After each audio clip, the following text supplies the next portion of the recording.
Aditya, you guys were logging, okay? Do we have to wait for the other? Everyone are Good there? morning. Good morning, Yeah, good. Aditya.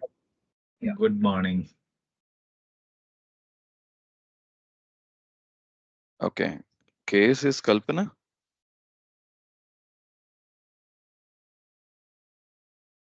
She also joined. I She guess, muted now. yeah, I guess she might be in traveling.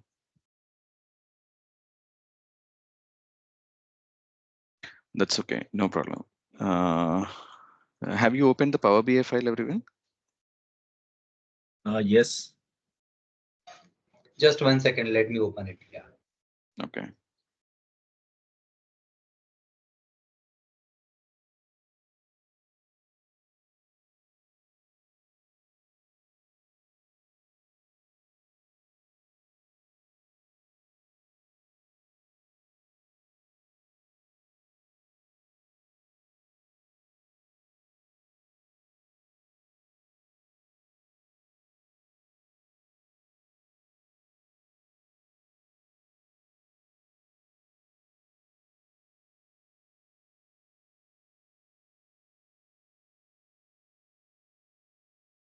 Yeah, opened it. Okay.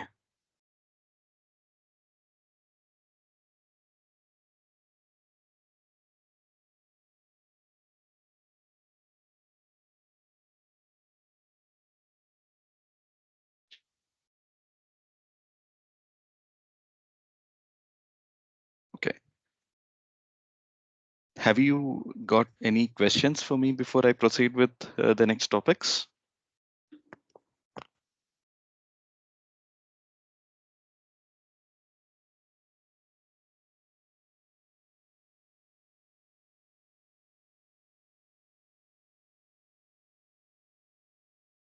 Okay, it's a no from Aditya.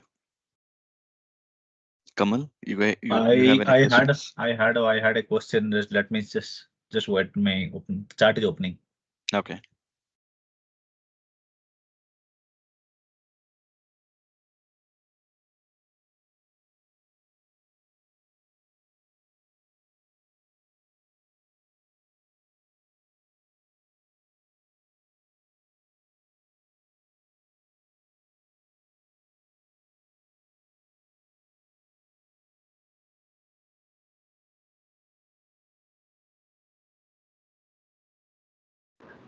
Yeah, hi.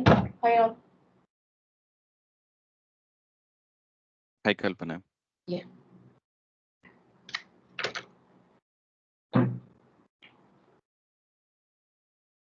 So this gauge chart, how do we interpret this gauge chart? Gauge chart. How do you interpret the gauge chart? Yes. So in the gauge chart, you will be having, let me see, there it is in which page.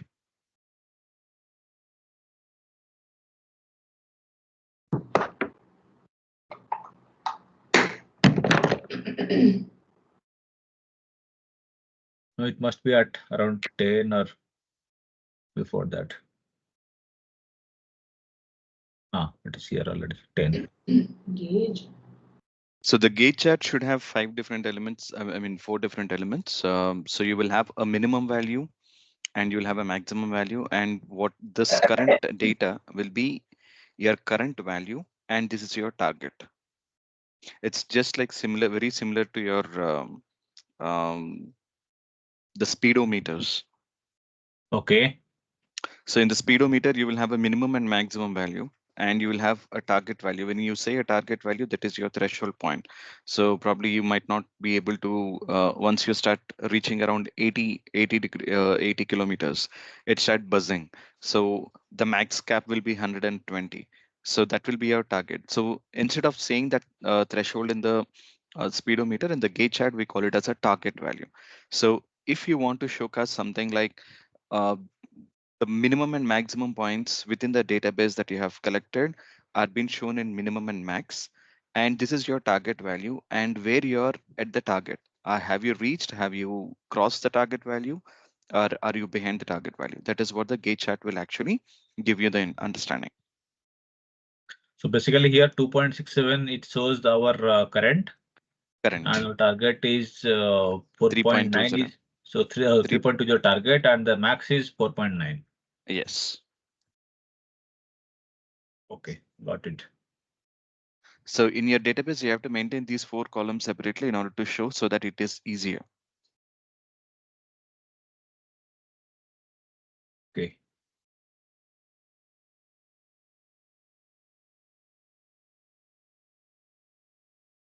Anything else apart from that? For me, this values was coming, but the dollar symbol was not coming. Is there something I need to do? So if the dollar symbols are not coming up, then you have to convert that value. So which means under the table view, you have to find out which column that it is actually not showing in the dollar, and then you have to convert this. So let's say, mhm. I've already did that. I don't know somewhere. In UH also, I have the dollar values. I have mentioned in. But which part you are looking out for the dollar value?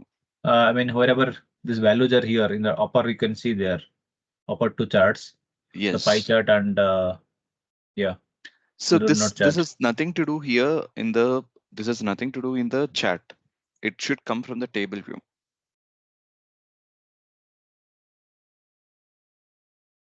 In the table view, the data that you are showing, you have to refer to that particular column, either it is on a dollar value or not. That is already there also. Then you must be either, have you, in the pie chart, we are adding, what is the value that we have added? Average cost for the two. Okay. I believe what you have done is if you are using the measure, you have to convert the measure into a dollar value. So if you see the measure over here, right? Okay, average cost of two. Okay. When you select the measure, you will see the measure tools on the top, wherein it shows what is the format of the values that you are Oh, okay, looking at. okay. Must be. Okay, let me see that.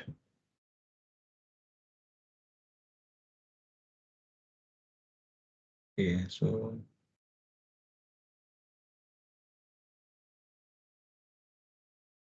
See.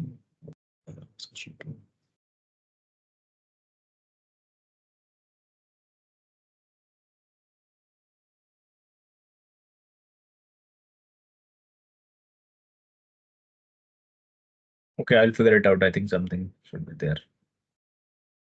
Yeah, I think your measure should be just cross-verified so that that will have it. Okay.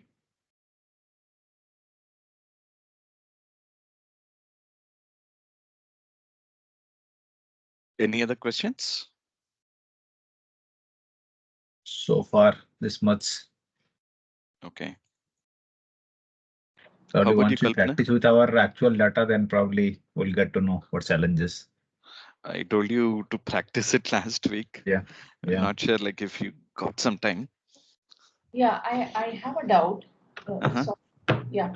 See, so basically yesterday I tried out, you asked us to do some kind of project, right? So I didn't have much time. I wasn't well, but I went to Google and I think Microsoft actually had some kind of project. So in that I tried one.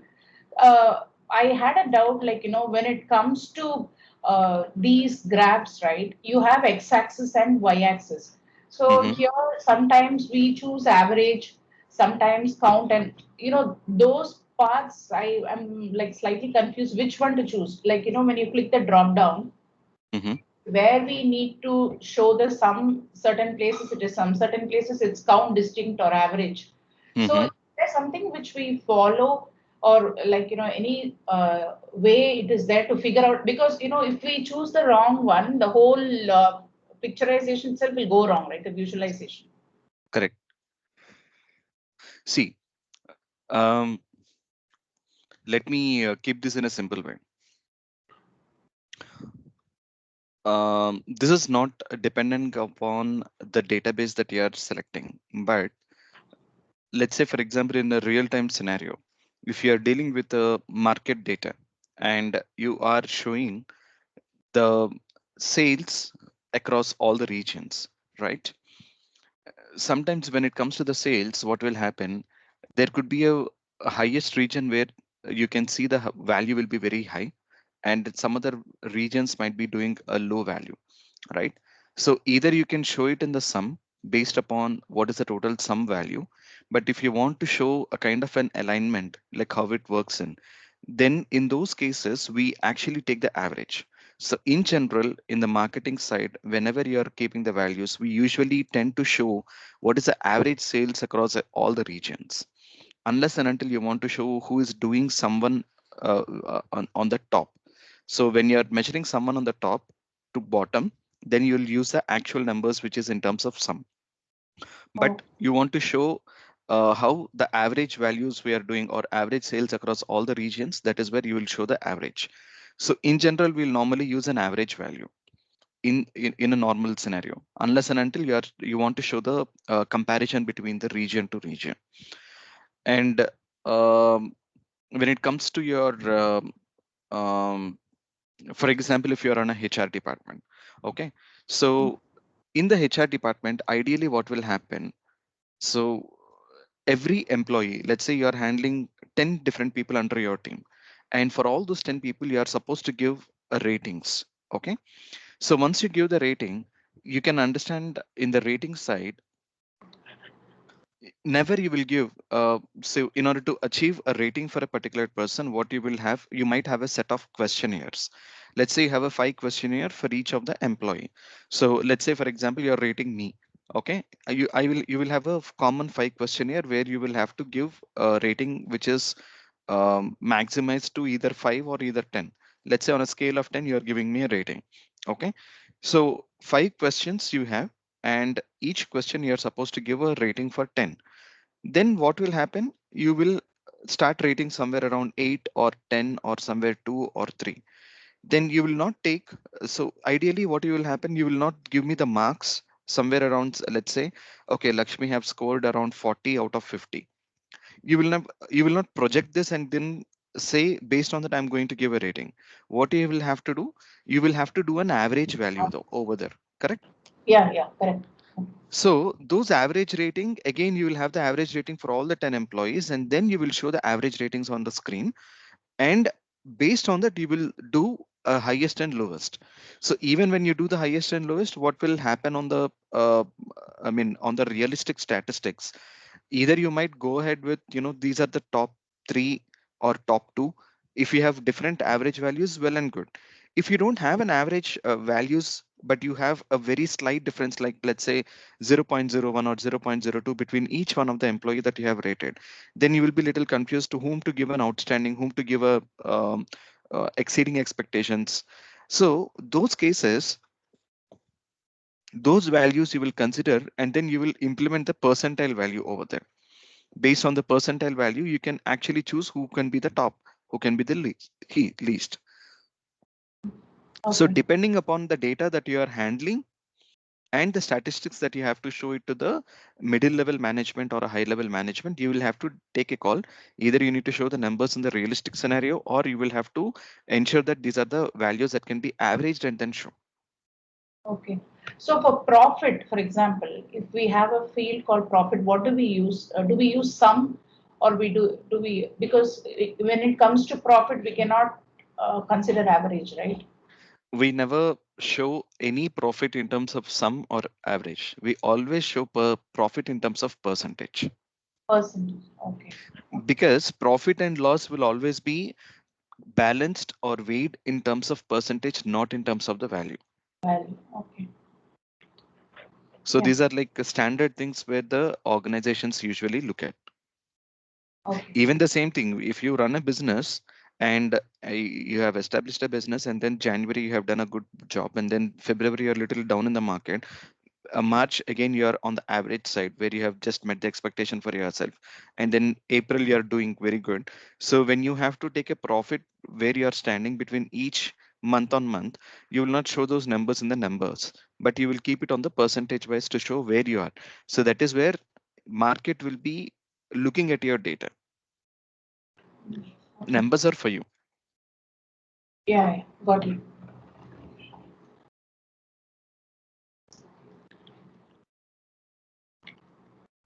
Yeah. That's a good questions. But these are like the moment once you don't think Power BI like that can guide you what you need to do. But what you have to do is be a data master. Think about your data, whatever the data that you are being selecting, and based on the data, you need to take a judgment call about what kind of data that you have to show. Okay. Yeah. I also tried using this key influencers. So, like, when I was using it, it actually did not come in the first time. So, there are several fields, right? So, there was a data set. Okay. So, this was basically to show, it's a kind of finance report. So, Yes.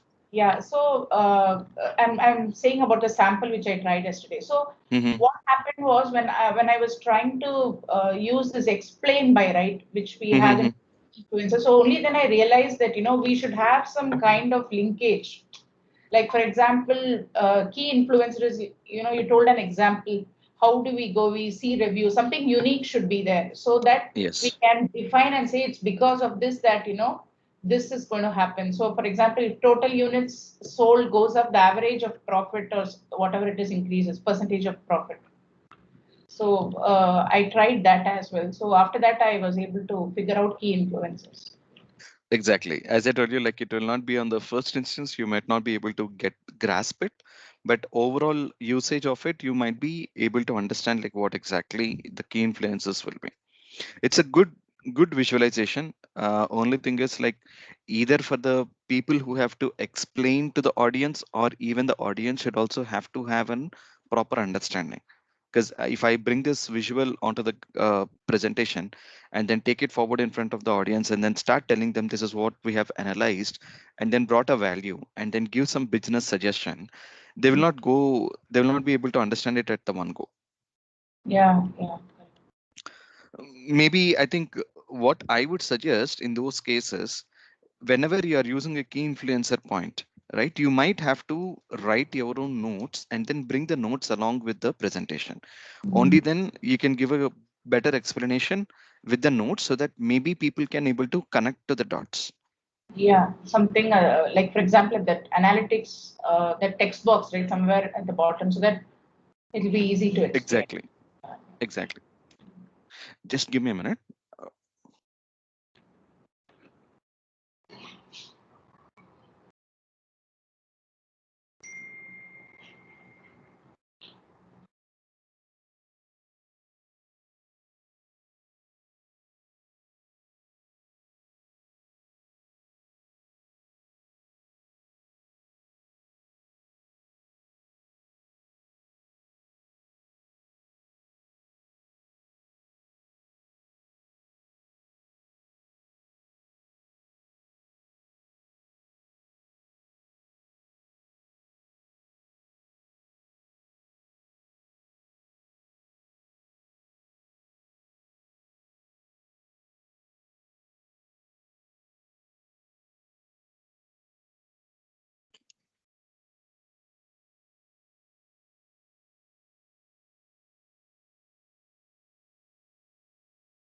Okay.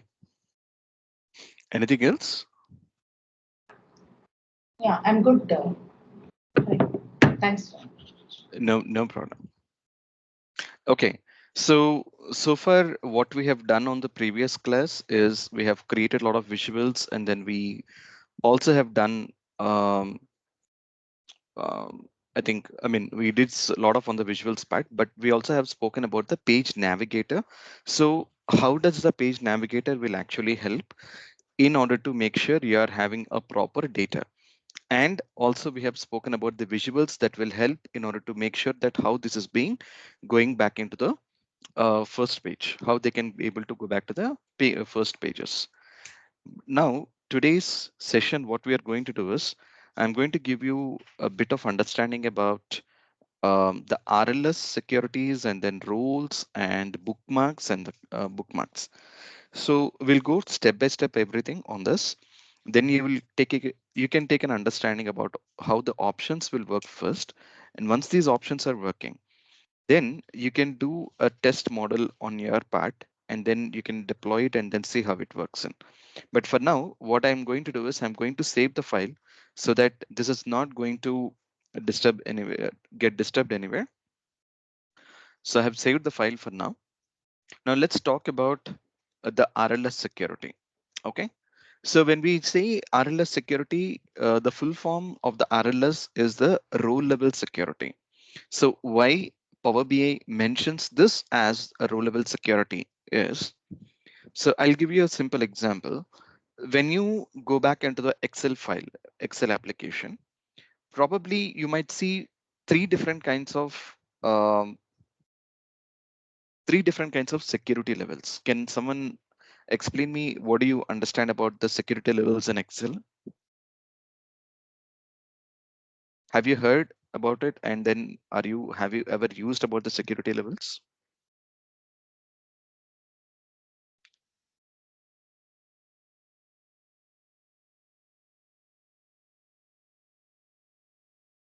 Okay, when I talk about the security level, again, it is something like the protection of the file. So have you ever used or come across? Uh, I've used this password to protect the sheet. I've used this. Basically, we go to options and then password protect the file. Right. So that is the protection of the sheet. Apart from the sheet protection, any other things that you have heard or known? We can, one more thing is like we can even protect a cell so that, it can be only read only.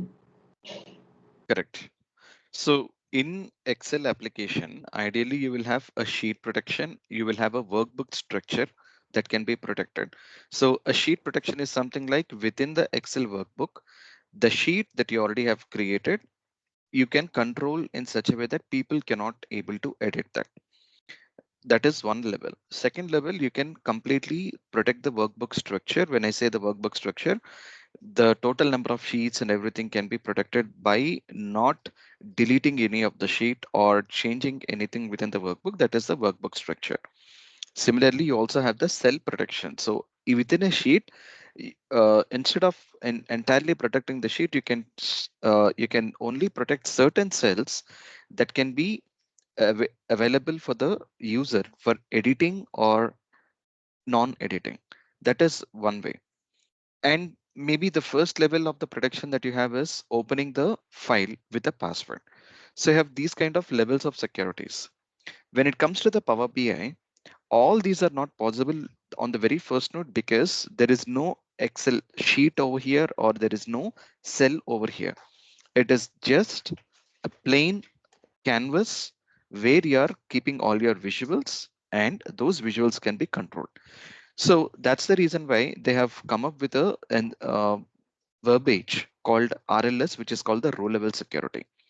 In row level security, you have multiple ways of doing it.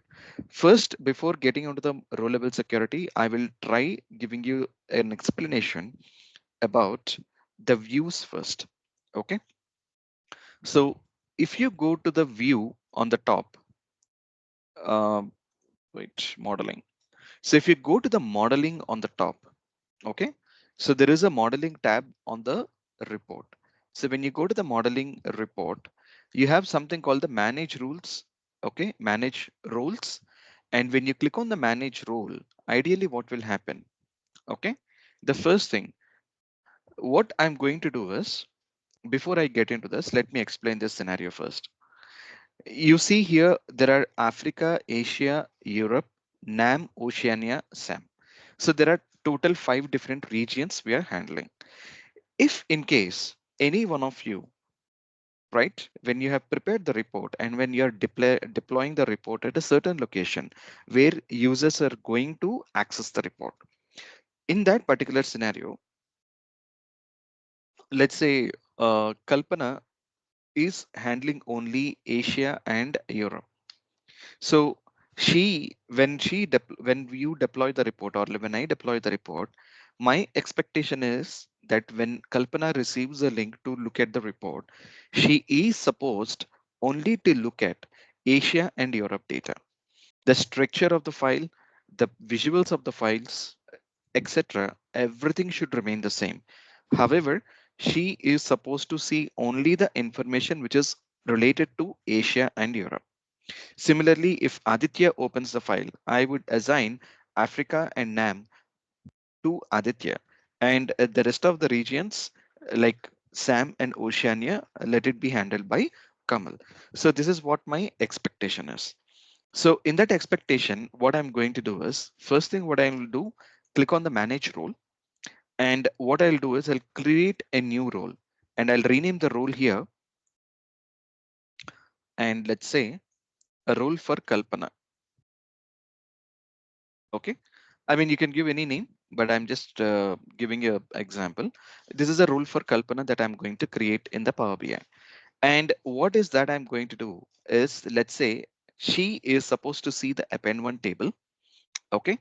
And so for that reason, what I'm going to do is I'm going to click on the filter data. This is a new place where you're going to click on the new and show data if all of these rules are true, right? Within this, what I'm going to do, I'm going to select a region. There is a column region. Okay. The region is equals to Asia. Of course, this is a, um, what is that word I should say? Case sensitive, right? This is a case sensitive value. Okay. So you have to understand that whenever you're writing any value over there, ensure the value name is exactly matching within the data. Otherwise around, what will happen, this is going to, this is not gonna work out. Okay, this will be into you, it will give trouble to you. Okay, so I'm going to say the region is equal to Asia, and also I would say the same place where the region is equal to, what is other region we thought? Let's say Africa. Okay. Now I'm saying if the region is equal to Asia and the region is equal to Africa, she should be able to see that data. So once I'm done with this, what is happening, because the reason why I'm choosing append one for now, in append one, we have collated all the other information. That is the first thing. We have collated all the information within the append one table from the different regions. So all the visuals across whatever we have done so far is also built on the append one table. So that is the reason why I'm specifically targeting the append one, and based on the append one, the visuals have to show up. So I selected the append one and then created a filter over here wherein it says the region is equal to Asia and region is equal to Africa. And once I'm done with this, the next step I'm going to do is to click on the save. Okay, now this is completed. So I'm going to, before I close, I'm going to create a new role. Now this role will be given for, let's say, Aditya. And what Aditya have to see is the same region column. Let's say I'll give access to Nam and I'll give access to Sam. This is the role I'm creating for Aditya. Okay. And now the last role that I'm going to create, this will be for Kamal. So for Kamal, what I will do, the rest of the columns, whatever we have, I'm just gonna do that. If the region is equal to Europe and the region is equal to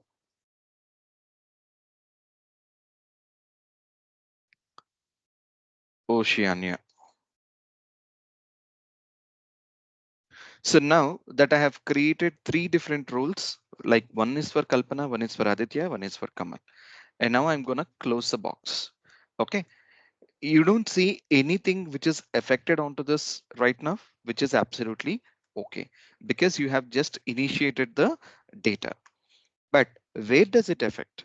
Now that you have created data for Kalpana, you have created for Aditya and Kamal, but then you might think, if there is a methodology where I can test these roles and then see will that work or not, how do I look at that? So for that reason, what Power BI did is after you have created the roles, there is something called view as. Okay. So when I click on the view as, there are roles which have been created. Let's say now, let's test with Kalpana's role. Okay. So when I click on Kalpana's role and click on OK and give it a minute, it should automatically show the data only related to this. But now do you see on the first instance, it is not being shown up anything?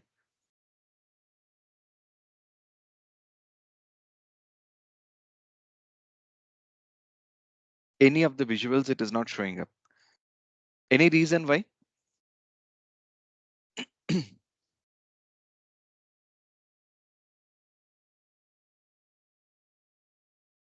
Maybe because for this location or region, nothing is there to show. We have data for Asia and Africa. How can you say that? Okay, now let me tell you. See, what is happening here, there is a tiny thing which everyone have missed out. If you look at that statement here, read the statement and tell me what you understood here. Look at this complete entire structure. Look at the statement here where I'm highlighting, and then also give me an understanding what you understood about this. Maybe we have not selected the left side box. I'm not selecting the left side box. You meant to say this one? Yes. Okay. But what does this box will let you know? This is only for deletion and Okay, it is not so access. that's the Okay. reason why I'm specifically giving you a hint to read the story and then let me know.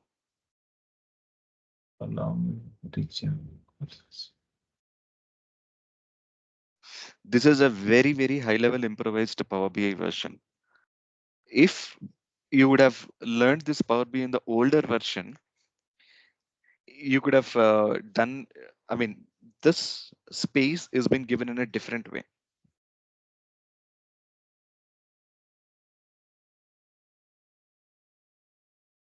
Now it's pretty simple. You're just missing a small tiny element. Give it a try. Read this entire story and then tell me.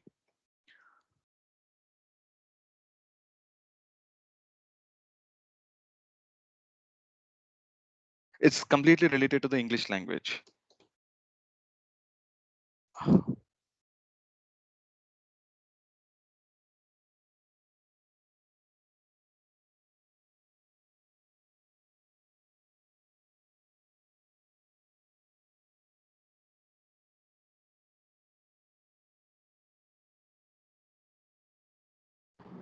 Just Any guess. luck? Is it the drop down show data if all we? Will you please click on the drop down? Is it because that we have to choose? TK, I'll click on the drop down, but I'm asking you about the statement. TK, look at this and then tell me.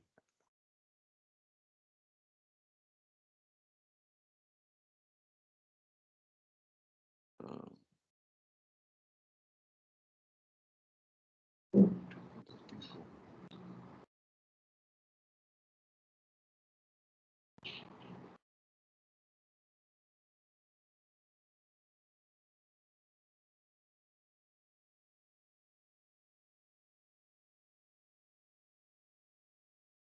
go?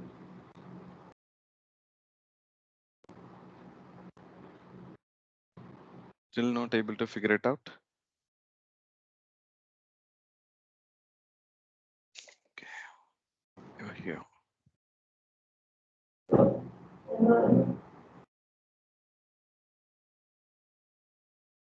See, what does the statements mean here is show data if all of these values are true. Whenever you have all in a condition, what does that mean?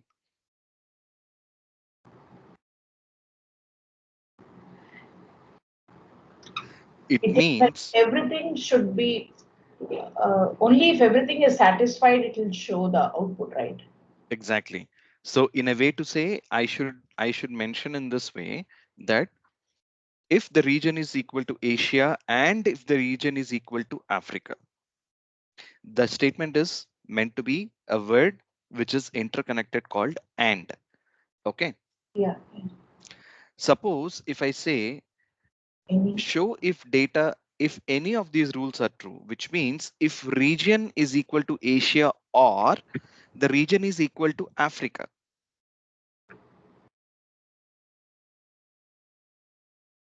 There is a thin line between and or, correct? In or, any one of the conditions should met. In and, all the conditions should Yeah. be Right. meeting, Yeah. correct? Yeah. Now it should appear.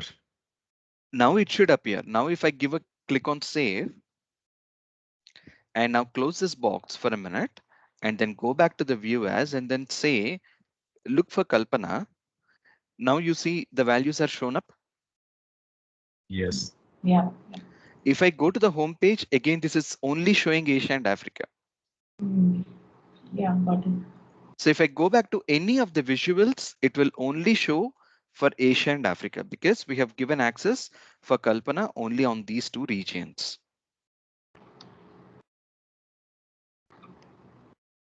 So which means your entire report, you take any visual here, you take up any visual, everything will be only considered for Asia and Africa.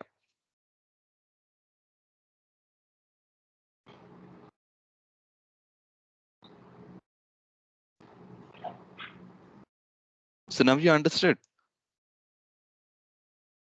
Yeah. So you have to be little careful about the show if data only. Okay. So again, see this portion. Now that we have given access to Aditya, Kalpana and Kamal saying that they have to see their respective regions, which is well and good. But then the main question will be, everything is fine. I am able to see the view as it is showing up properly. But how are you talking about the row level security? Now, see this, remember this point very clearly. Okay.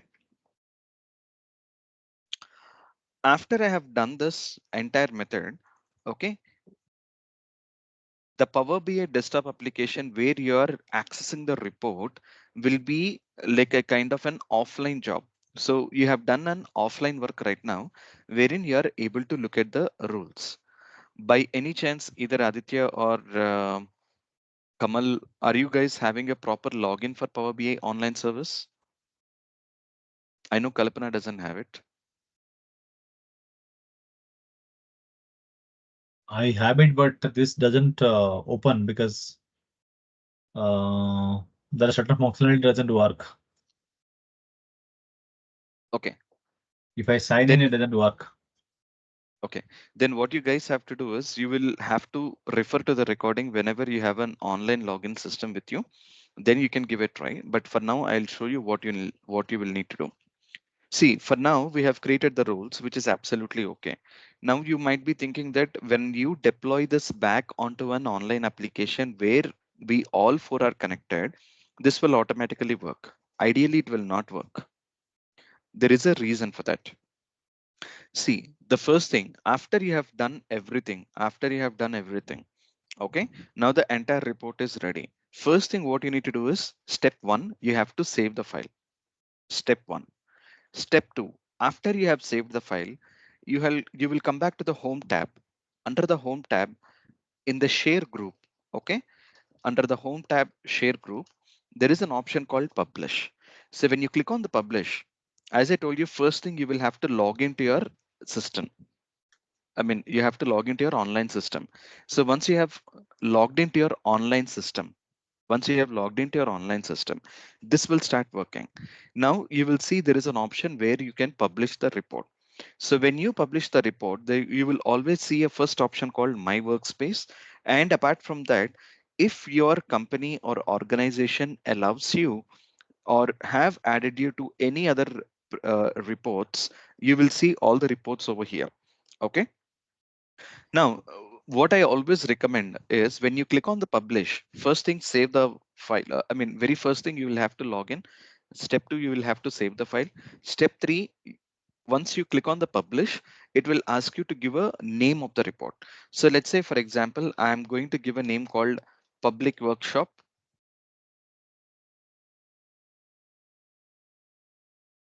Okay, first thing I'm going to select the my workspace. Okay, and once I select the my workspace and then click on the select, now this will publish the report directly. Since it is publishing the report as day one, it is publishing as a day one, which is absolutely okay. Now the day one file is already being published. After you have published it, you will click on this file. Okay, once you click on the file, this will take you to an online application.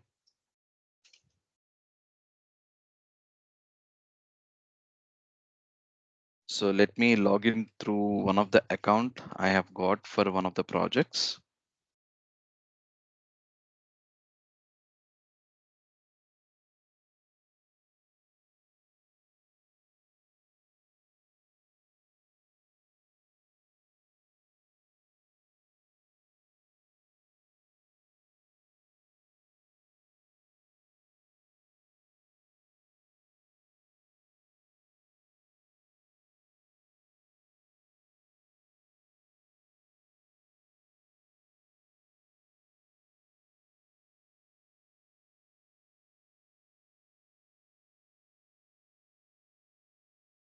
Okay, so now you can see the Power BI report, whatever I have published over here. Okay, this report is now published to an online application. Okay, this is where you will see your entire report coming up with all these visuals. Okay, for now, I'll keep this and I'll show you in the later stage. Let me show you the place where I have published the report. This is called my workspace. Okay, in the workspace, what I'm going to look at here is,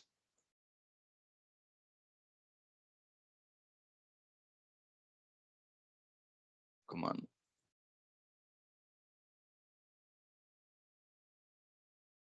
So this is my day one report, which has already been created. Okay, here is a place where you can see the day one report.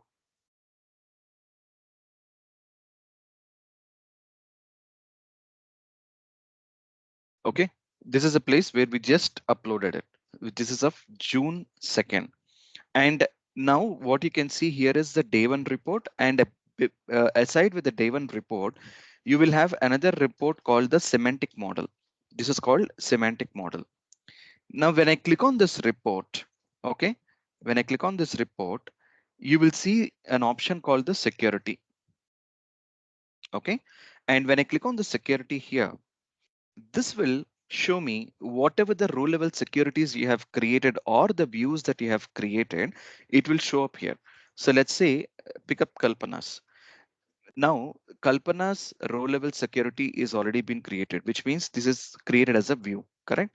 Now what I need to do is I need to enter the email address here. Okay, this email address will be within your organization. So once I create the email address and then click on the save, and also for Aditya and Kamal, if I click on the groups or either email addresses of the people and click on add and save, then this will trigger a notification to the people whom you are giving access to. I mean, in the initial stage, it will not give you. I'll show you that as well, where you will have to do it. So first thing, I'm going to select the Kalpana, and then let's say if I'm giving an access to some XYZ person here, I'll click on add and then save. Similarly, I'll give it for Aditya and Kamal. So this structure is completed. Once this has been done, I'll go back to the my workspace, and here, the place where I'm going to do, I will have to send this, or I'll click on the manage permissions and give a link or direct access to the people over here how to add their email addresses. So once I'm done with the email address, this will trigger an email to the people, and the people who receive the email, once they will receive a particular link. Once they click on the link, the report will be opened directly onto the my workspace, and the report will be shown like this.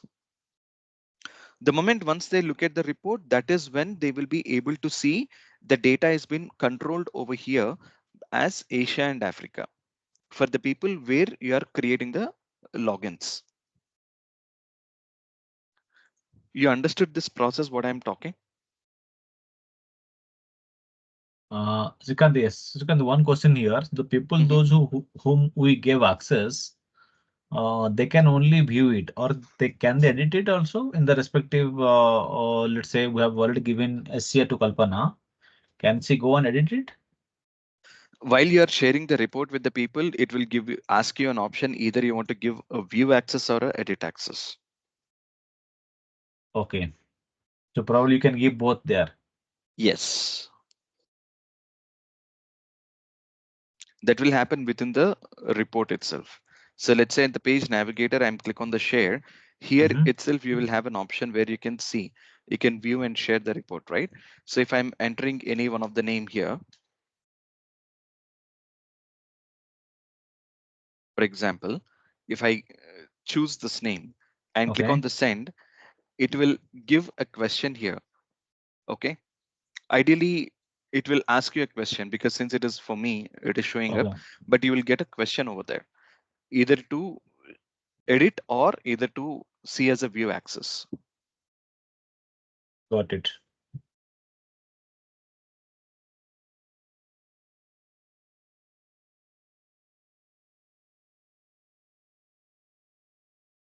Okay. One question here, Mm-hmm, Srikant.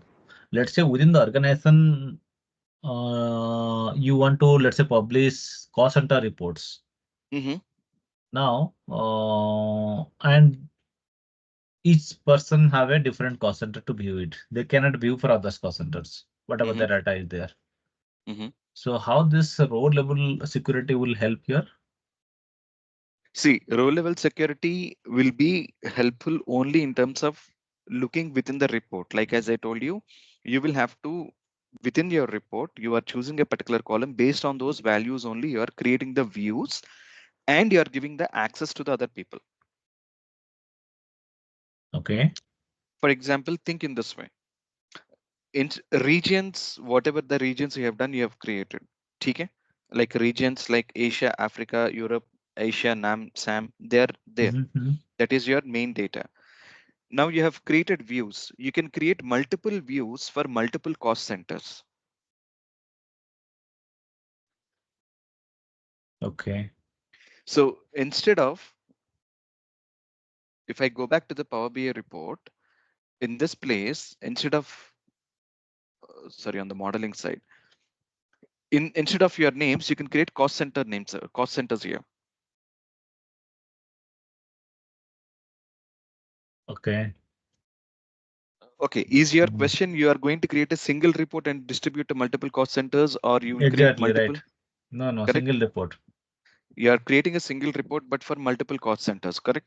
Correct, correct. So you will first have to control your manage rule first. In the manage rule, you'll have to create rules for different cost centers. And after you have done that for the different cost centers, then you're going to publish the report and come back to the semantic model. In the semantic model, again, you will go back to the security. Here you will have all the cost centers that you have created. So you will select one of the cost center, add the group here. Let's say a cost center, that particular cost center have a DL. Okay. Okay. Let's say cost center at the rate whatever the company name it is .com. So you will Mhm. create a group over here and then click on add and save. So the moment once you share the link to those cost centers and they open, people who belong to that particular DL group or who are involved in the DL group only can see their cost center data, Okay. but everything And should be controlled on your report. got it. In a nutshell, to And say, this is your entire place where you will have to control. After creating your controls, only then you are going to publish and then share the reports accordingly. that's right.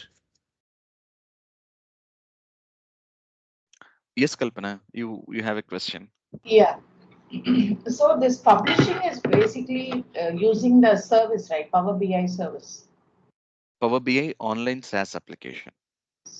Okay, it's service, right? When you, Yes, it's a okay. service. Now, I have a doubt. For example, you're saying that, there are multiple cost centers and, you know, there is one, for example, a developer or someone who's giving access. Now, for some people we may give read only, for some we may give editing access as well.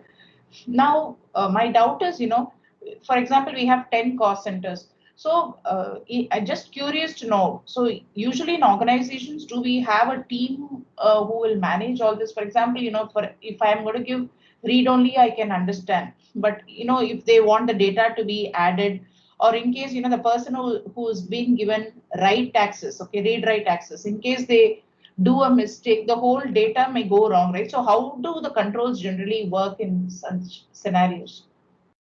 Okay. See, as far as my understanding, while I dealt with a lot of organizations, each organization, what they does is they don't specifically give any online SaaS application direct access to the business. So there are two different versions here. One is called the administrative people. Those administrative people will have the pro build licenses. What these people will do is they create the reports on behalf of you, and they will approach you and then say, Kalpana, we have created the report as per your requirement. Now you tell us whom we have to give access to, and they will give access. They'll not leave the entire report. Usually they will not give the entire access to everyone. So primarily this administrative team is the only team which is going to or responsible for creating all these reports and then publish. That is one way people will work. I'm talking about this particular methodology. What I have taught you is something, the report that you are creating by yourself, and you are publishing the report under your login, and you are giving access to your workspace. Okay. There are two different workspaces. Even when it comes to the online application, right? When I click on the workspace, you will have different workspaces over here. Okay. So the primarily the administrative people will create a workspaces, and within the workspace they will deploy. This is one way. But apart from this, this is called the organization workspaces. Apart from that, what you will have is your personal workspace where you can deploy the report for yourself, which you have created, and you can share it. So people are logging to your workspace and looking at your report. Only that particular report, not the other reports. Okay. So even, for example, the first type, right? You said administrator, they have this license and they do this. So, but even at one point of time, they will not be in a position to keep managing this data, right? The data is dynamic, right?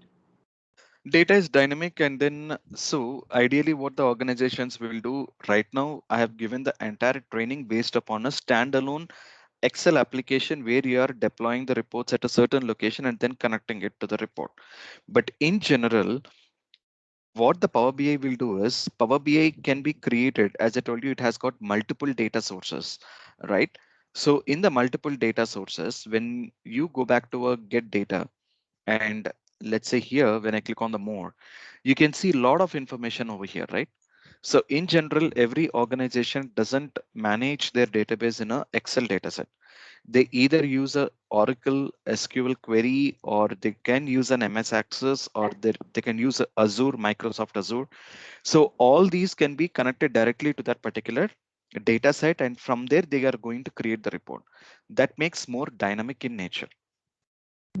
Yeah, Excel is just one. Okay. Yeah, Excel is just one particular part of it. yeah.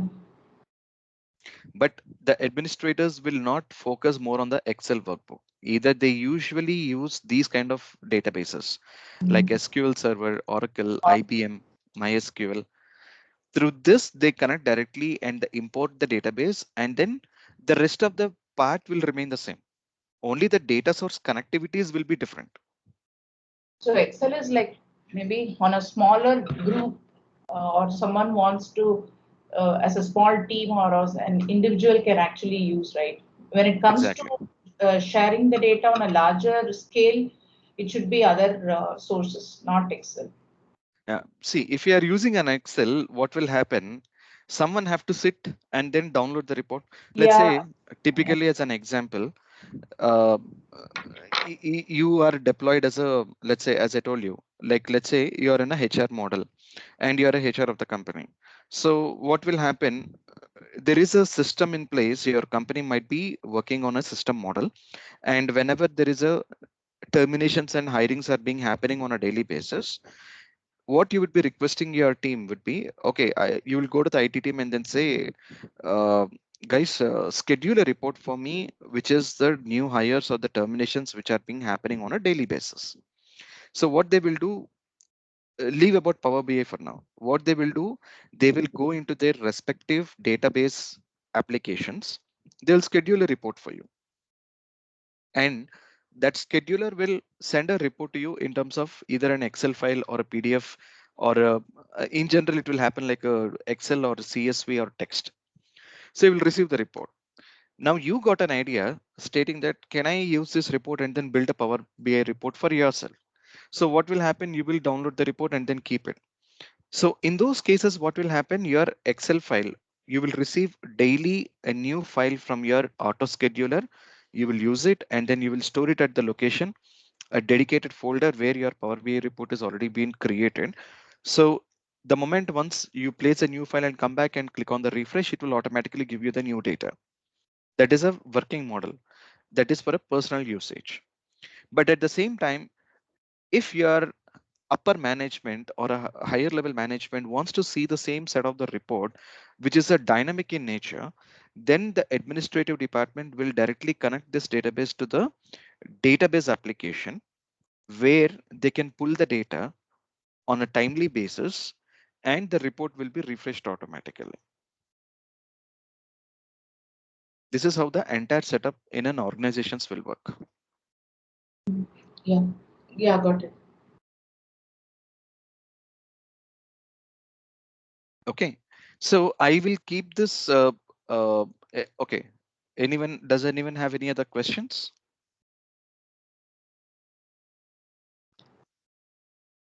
Shrikant, one more question on this. This Power BI also can be linked to your ERP applications. So it can Any update the, ERP applications? right. So let's say SAP. So it can Mhm. automatically pull the information probably everyday basis from your ERP and then get up populated also, right? Yes, it can be done.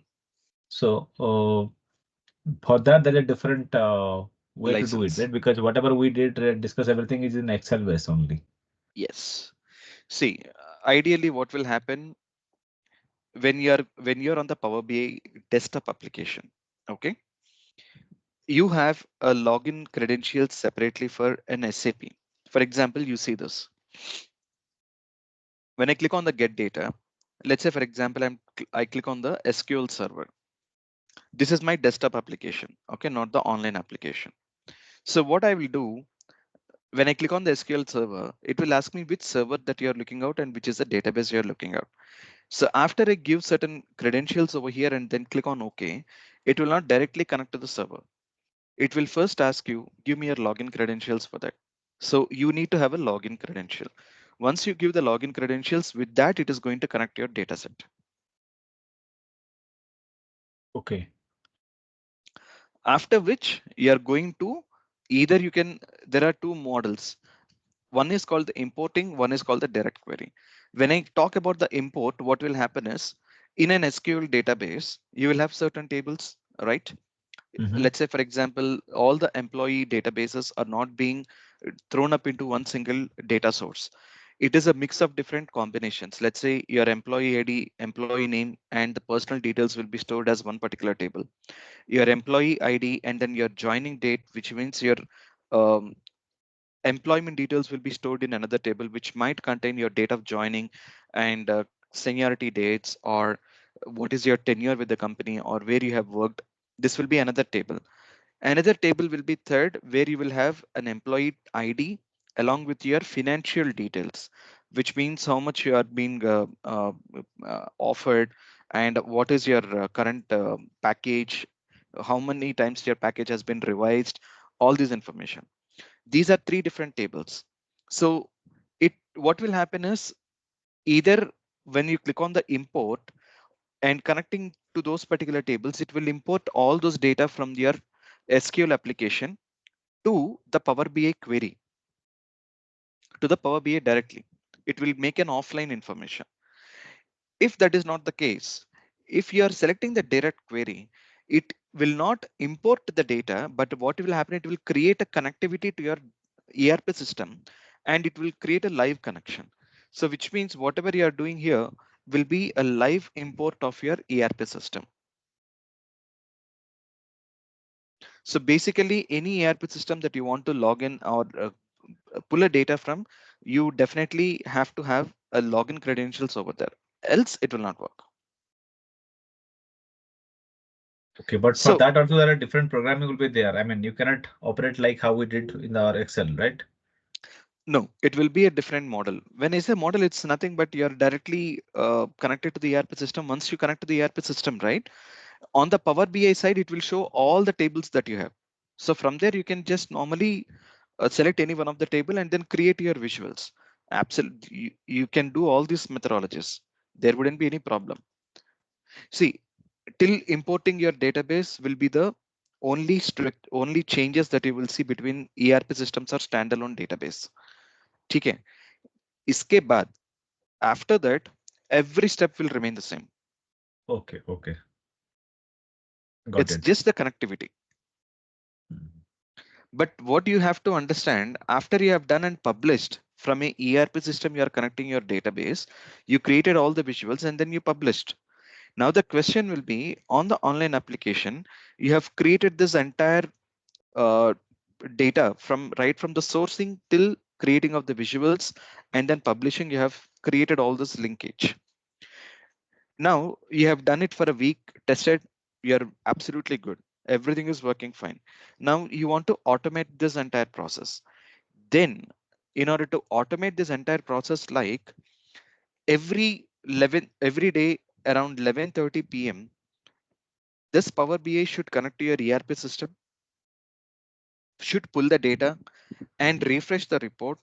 And once the report is refreshed, it should automatically trigger an email to your peers or who are the Users, yes. recipients. Yeah. In order to make sure to work on this entire process, you need to have something called the gateway license.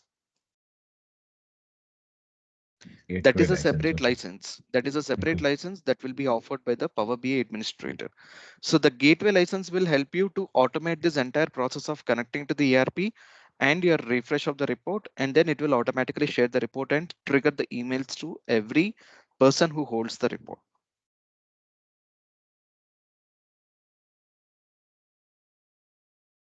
Okay, That is automation.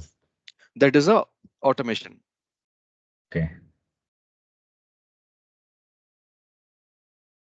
Even Got now the it. report will be automated. See, even now the report will be automated, but what will happen, you will have to go back and manually refresh the process on a daily basis once you are connected to your ERP.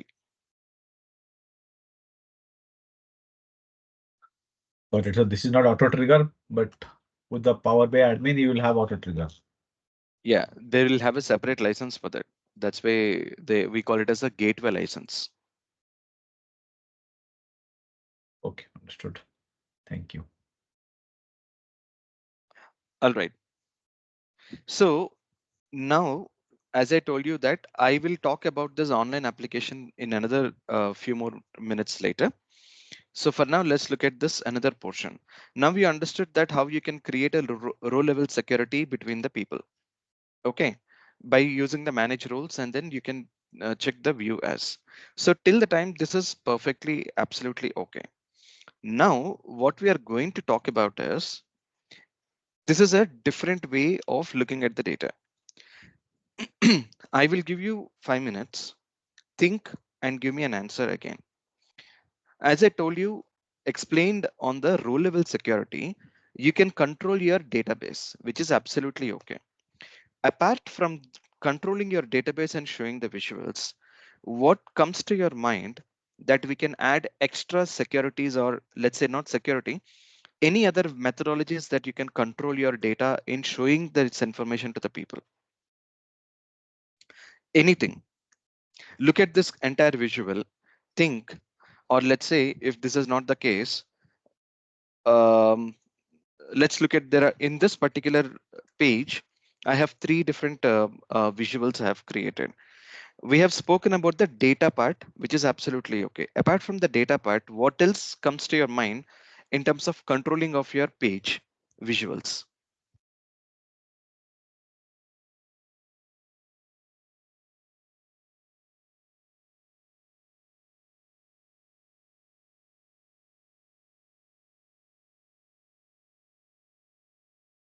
In terms of restrictions, what else you can think?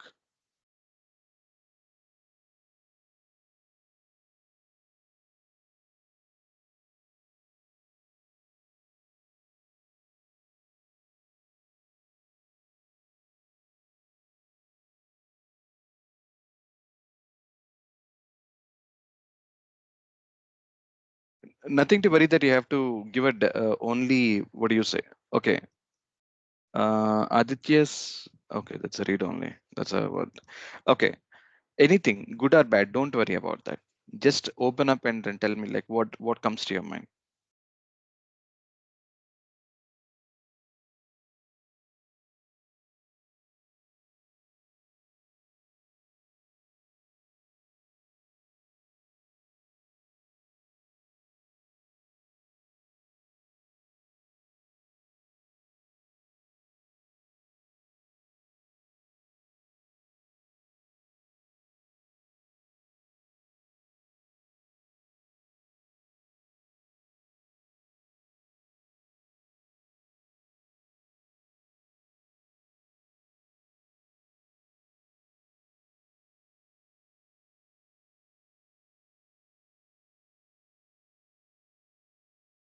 What happened? Everyone are so silent.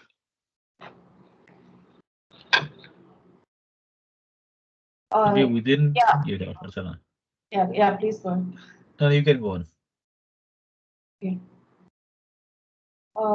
Some can we say also something like network kind of safety, like many are accessing. So, Hmm. for example, externally, I'm seeing hackers and on those terms. Not to that extent, but just looking at this particular page, okay, if you're deploying to a different teams, like you have got three different visuals. So what else is a security that you can still think over?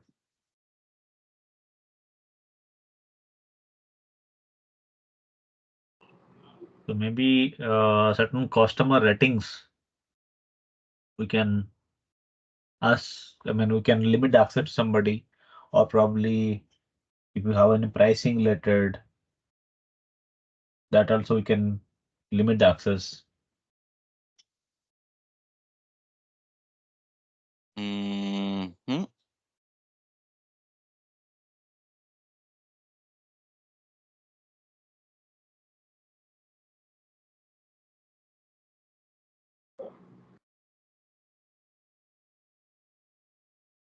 Okay, I'll tell you how it should work in.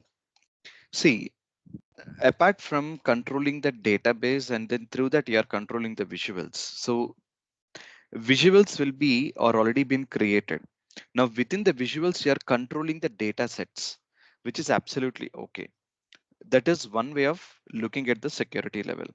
Another portion, what I would be thinking here is, see, when you have multiple visuals over here, when you have multiple visuals, you can create, let's say, for example, for Kalpana, okay, if she logs in, I would say she will have to look at Africa and Asia, which we have predefined it. But at the same time, what I will also look at is we can control that she can only see this particular visual in the page. Rest of the visuals can be hidden. Rest two of the visuals can be hidden. If you are adding few more images, you can actually control the images as well. Let's say if this is a home page, I want to show only this particular thing, and then there are four cards. I don't want to show four cards. I can only show two cards over here, and then two cards can be hidden for one particular view, and can show only two cards for one more setup, and show another two more cards for another setup. As I told you, not only the database or the rows of the data, you can also control your visuals. What kind of visuals can be shown up to your audience? A custom visuals. Understood what I'm saying?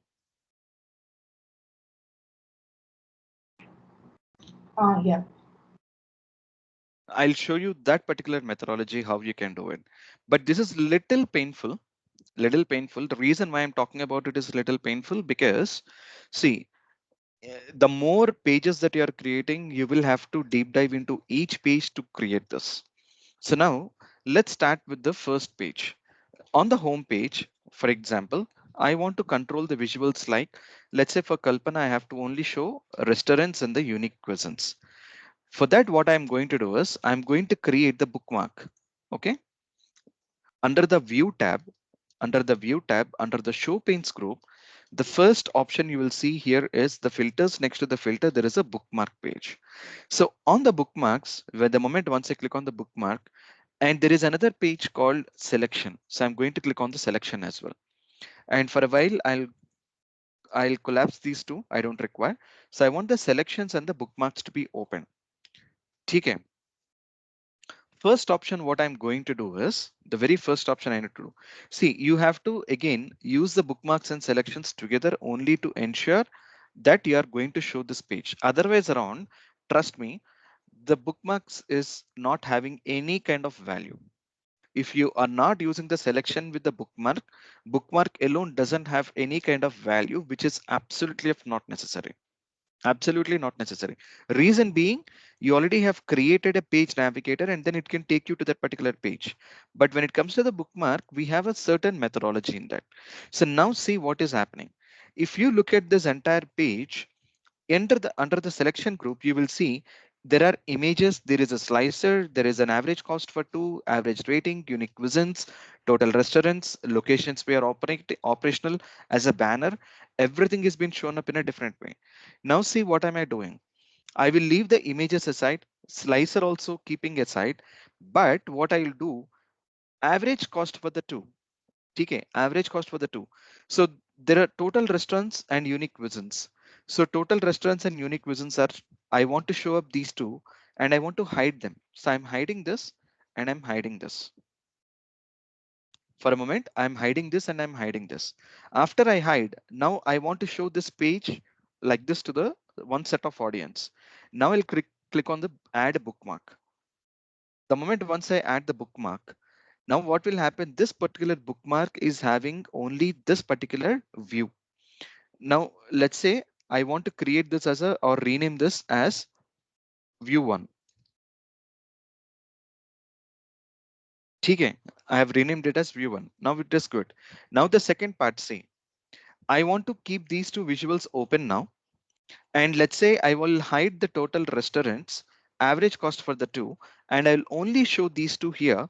And let's say now I'll add one more bookmark here, and then I'll rename this as view two. And the third view I want to show here is I will close these two, total restaurants and unique cuisines, and I'll show the average cost and average rating, and I'll rename this as view three.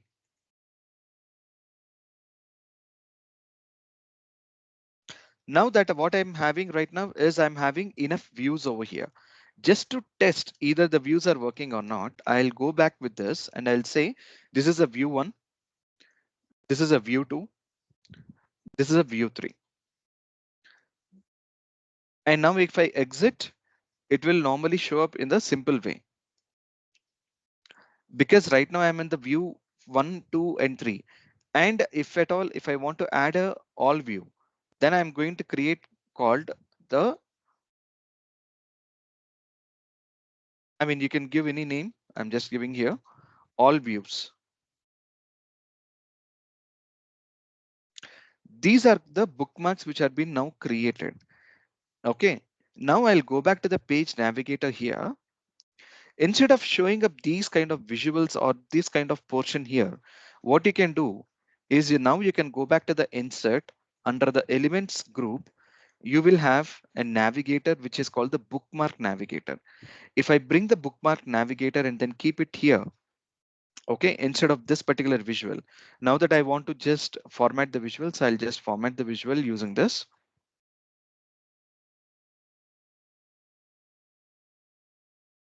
Okay, now this visual is formatted. Now see, if I click on the view one, this will take me to this page. To this page with this data. So this is a combination. Now, if I want to go back to this page, yes, I'll go back to this main page, page navigator, correct? So for a while, if I just remove this and then keep only this view, this is a different view one. And now see this view as, let's say I'm giving Kalpana's view. Now we are working on with the Kalpana's view. If I go back to the page, it is showing Africa and Asia, right? Since I have looking at the view one, this is a way. If I click on the view two, this is a way how it will show up. And again, when I click on the view three, this is how it will show up. And again, click on the all views, this will show up with the all views for the same portion.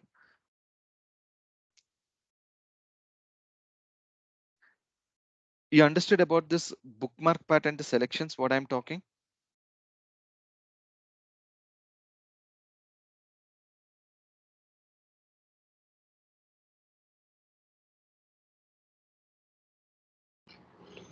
So, so first, yeah. So Shrikant, what I'm just summarizing is firstly you're showing row level. I mean, for row level security, you're first restricting a user to a specific region, okay, to view or edit. And secondly, after that, the visual again, you're adding a bookmark and selection, and then giving them access. So it's like two levels, right? Yes. Row level security will control your database, like what database you have to show it to the people. This methodology is you might have let's say you have created 100 different visuals. I mean, basically you will not do it, but I'm just saying. So you have created around the 10 or 15 visuals to the people. Now, out of 10 or 15 visuals, you don't want to show all the visuals to the people, but you want to show the visuals which are only respectively okay for that particular group to see. That is where I'm using the selection and bookmarks and then creating only those particular views. And those views are given as a navigator on the first page so that they can only see that particular view alone on that particular page.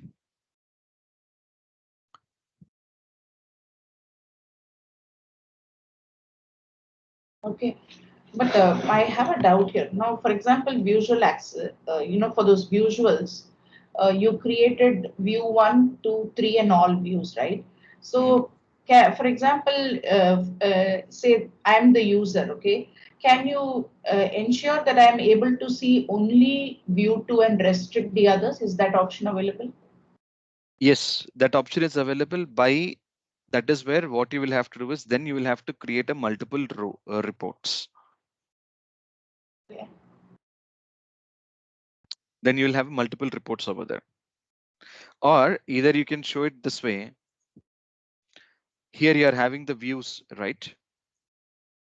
Okay.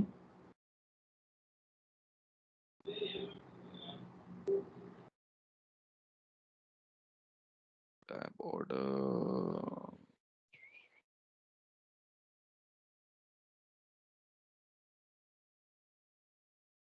No, I basically, Shikha, I No, understood the yeah, I'm usage just of trying to it. do that. I understood the usage of what we are actually trying, but my query is again, if you see in this, we are seeing only by regions, right? So, in case if we want to further drill down and give an access for, say, only view two or view three for a user, and just in that case, what do we do? That case, what you'll have to do is you have to save the reports, multiple reports. When I'm saying multiple reports, you will not have view 2 or view 3 here. See this. You will not have all the reports. So now this report is having view 1, correct? Yeah. You will save the report as it is like this.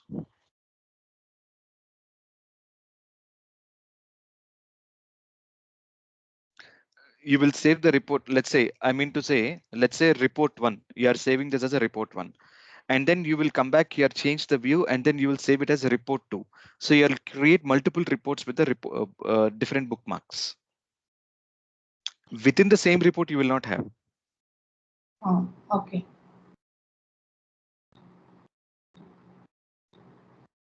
Got it? Yeah.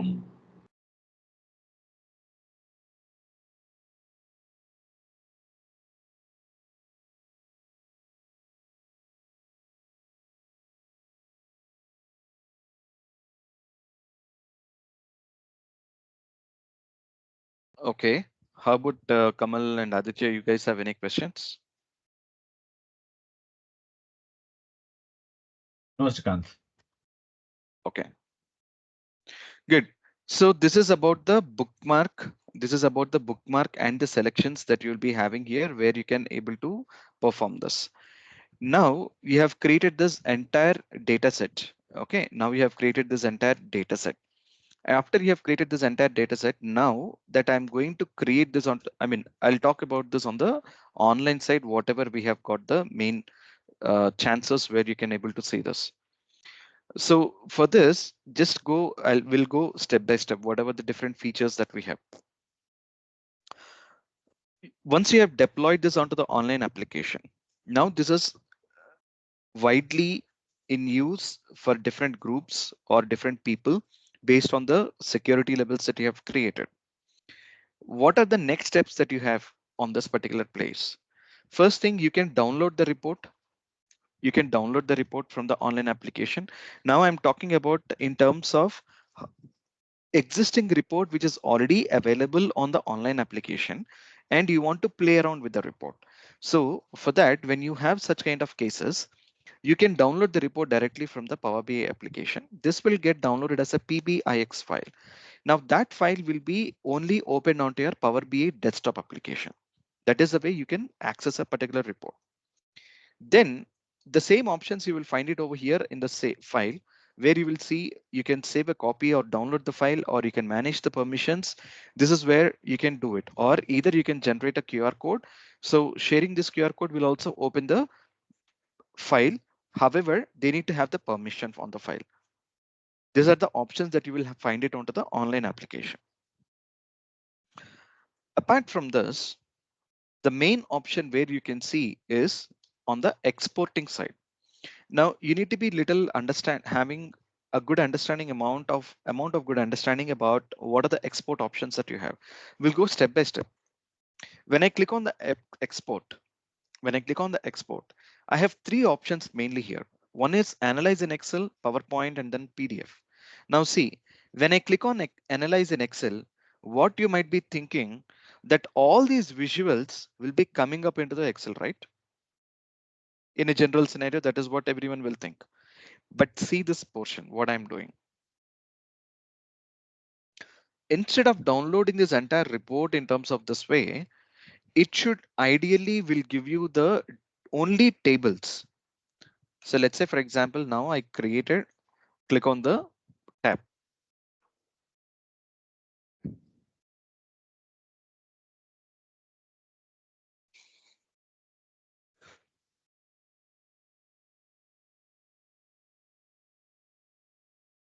See, this will only give you the model here. Okay, this will only give you the model. In the model, right, which means what ideally what it is doing, it is not giving you the visuals here, rather it will show whatever the tables that you already have created under here. All these tables will be shown up as a pivot table, and that is what we call it as a model. And now from here what you can do is you can create your own pivot tables if you want.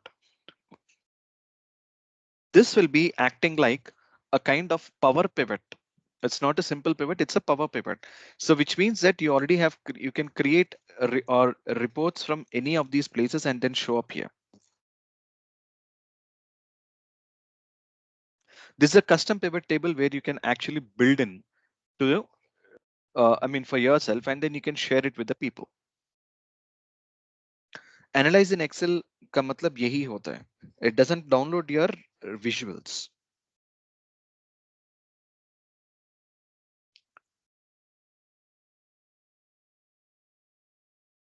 Okay. Now, apart from this,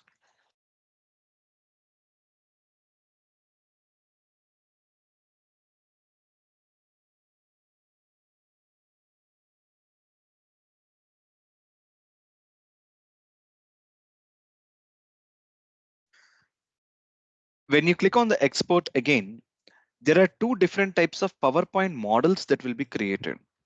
One model will be called as embed as an image. Okay. One model is something called embed as image.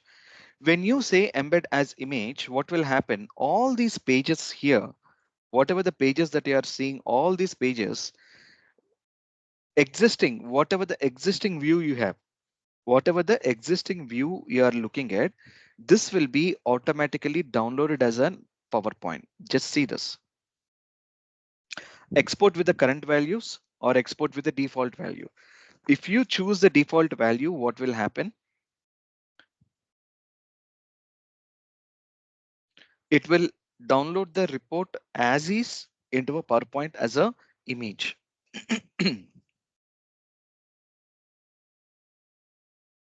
This was something a kind of an option which was given right from the beginning of the Power BI, wherein once the report has been created, you can export this into a PowerPoint and then take it to a presentation mode and then talk to the audience.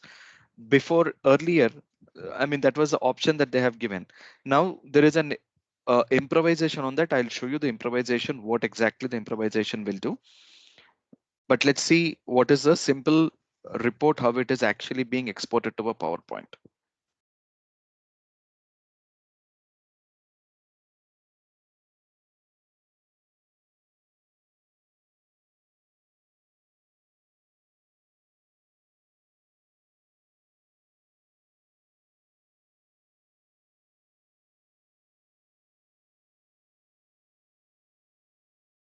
It takes a bit of time, at least 5 minutes.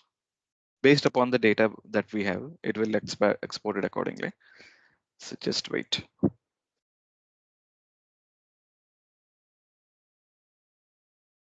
While it is exporting, if you have any questions, you can ask me.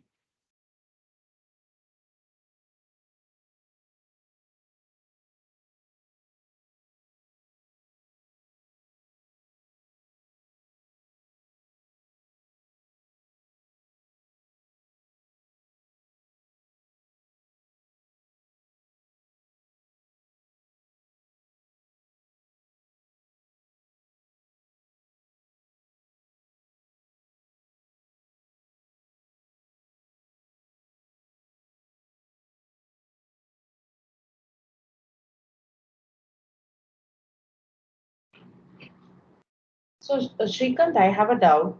Now, when you're kind of exporting this file, for example, in case there is a change in data, is it possible to link that to this as well so that the data keeps changing like a live environment?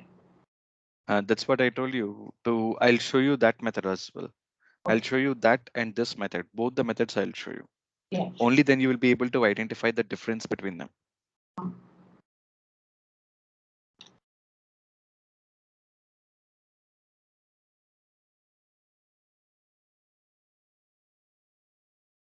Again, when you say when the data keeps changing and it should reflect onto the PowerPoint, do remember this very clearly that see, Power BI report is your standalone application always. Whatever you're doing, the desktop application, whatever you're doing here, this will be or should be published at any cost onto your online application. Only then the online application will receive the latest version of your report. After the latest version has been created, then you can see the report. Now you see this is a PPT which is being downloaded. Let me open the PPT.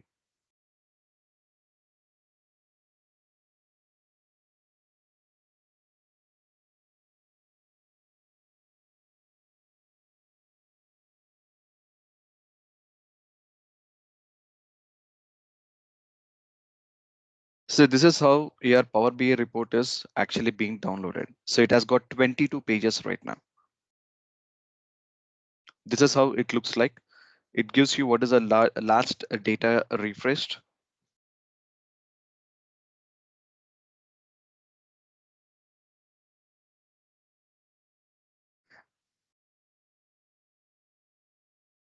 Okay. And you'll see all the reports have been downloaded as a static report.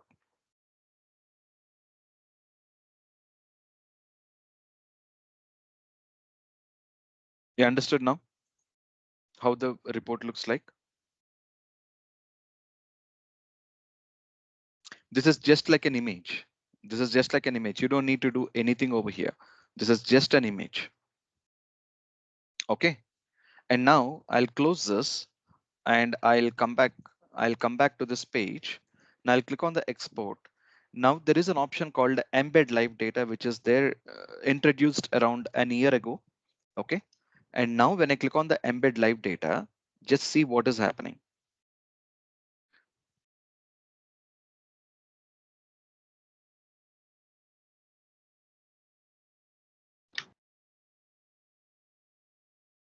Imagine in an environment where I'm going to take this particular report to a place. Okay. And I want to open the report and then talk to the audience about it. Now, let's say you have to do a presentation. You have to do a presentation. So when you do the presentation, what will happen? This gives only two different when you want to show it as a live. This will only give you two slides. Okay. Now see this, what is going to happen here. When I click on the home page, this will take me to the home page directly. It will show up all the values. And when I click on South Africa, you can see the values are being shown up.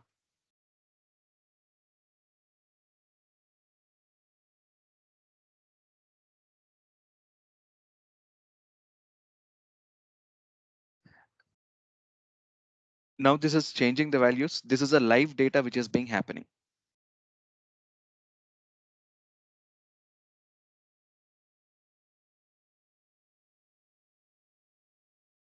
But when I say the live page, now this is not changing anything. Understand this. This online page is not changing anything. The report is downloaded onto the Power BI with the data set connected to your backend. And this is actually showing you this information.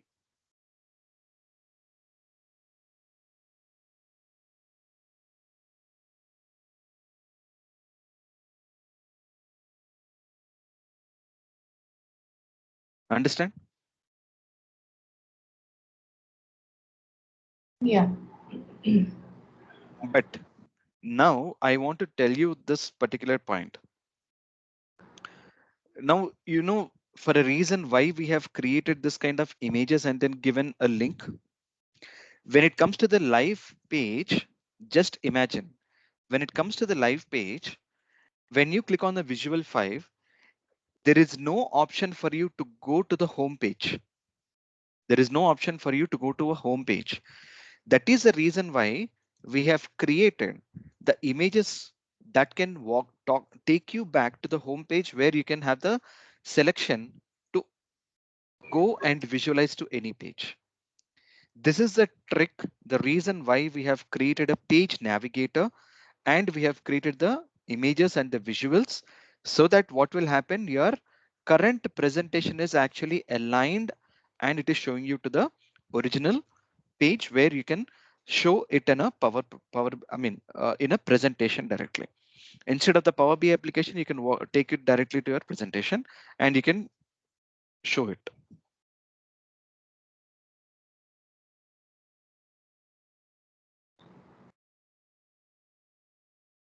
Got it? This is Yeah. the actual usage of the embedded live. So in embed, these links don't work, right? It's just the report. It's nothing will work. But in embed live data, once we click, we can move across the whole report, right? Yes. But as I told you, you should not do this mistake of not adding this kind of links to your homepage or a page navigator. If you haven't done, you will be Yeah, otherwise not it, able to yeah. understand. You will not feel that live data, how you can go. You can just, you will be stuck at a certain place. Mm. So with this, you don't have to prepare a separate presentation. So your Power BI itself is a presentation. So you Exactly. can directly Yeah. with or do this forward and backward and with it linking to the main page. So Yes. this is one itself is enough for you. Now this is what exactly why Power BI is boomed in the market. In that market, these are the methodologies that they have given the options, and that's the reason where, that's where you don't need to do a separate presentation. Your actual structure, whatever you have created, everything can be just shown up onto the Power BI application like this.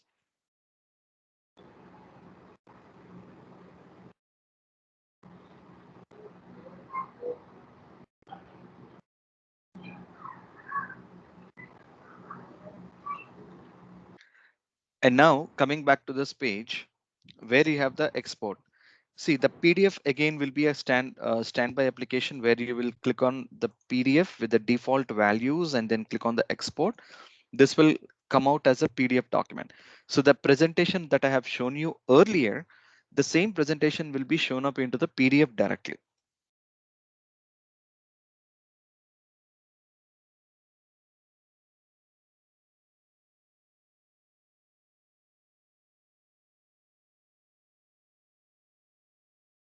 Let that get exported. And remaining options like sharing, as I told you, like you can share the report via any channel.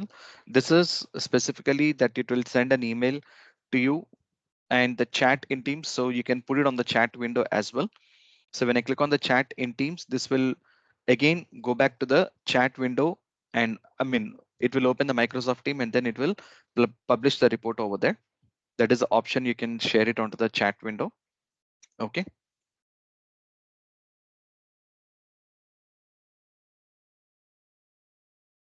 So you have to put it a group or a name or a channel. So this will automatically send and send as a like just like a chat to the other person. And the rest of options are something like, you can create this way. When you click on the get insights, it will give you more of insights of your data. But I said like it requires a kind of a licenses. So these are totally these options here: explore the data, get insights, subscribe to the report, or set alert. These are something where you can see, these are something where you can create with the different kinds of licenses. Okay, that's the reason why these are like not been shown up here. And you can edit the report if you have, since you will be the owner, you can edit the report over here.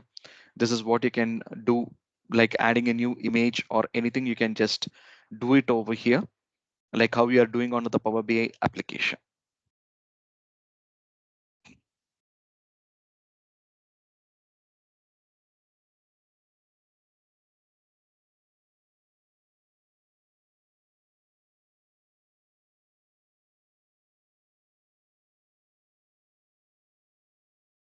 Okay, so this is the entire model right from the scratch where you are creating the report till you are publishing to the online and what exactly you need to show.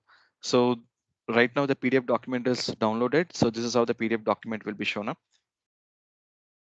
So if you want to show or send the report to someone, this is how you can send it.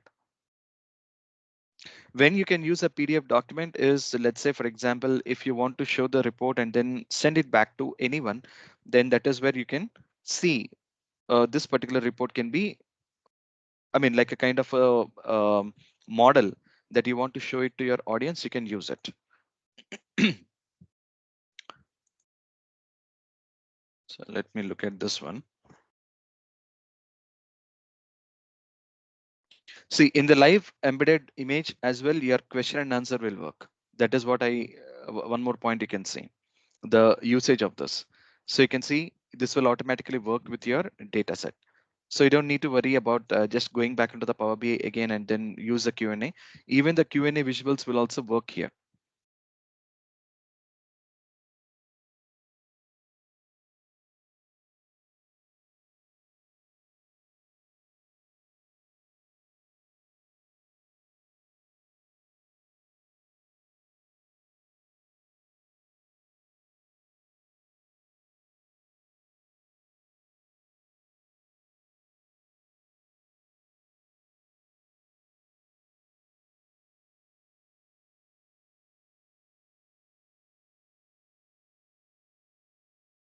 Okay. So any questions again?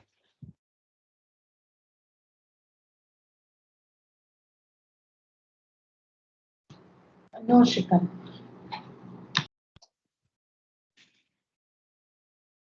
All right. So in fact, the options that I wanted to give and explore and then give you the end-to-end things are actually completed. In fact, I should say the training is completed. But since I told you to come up with your own projects, if you have your own projects that you have explored and you have any questions on that, you want to bring it, we can bring it onto the screen.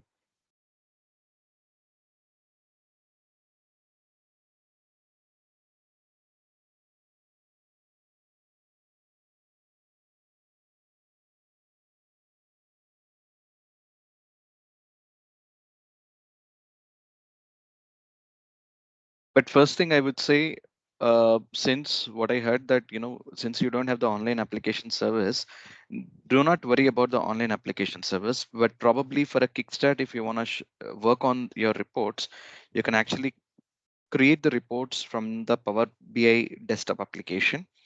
And once you are well versed onto that, then you can take up with your management to show them a demo about how the reports can be created and what kind of reports that you have created. And then you can ask for a license, and then you can then showcase it the same thing on the Power BI SaaS application.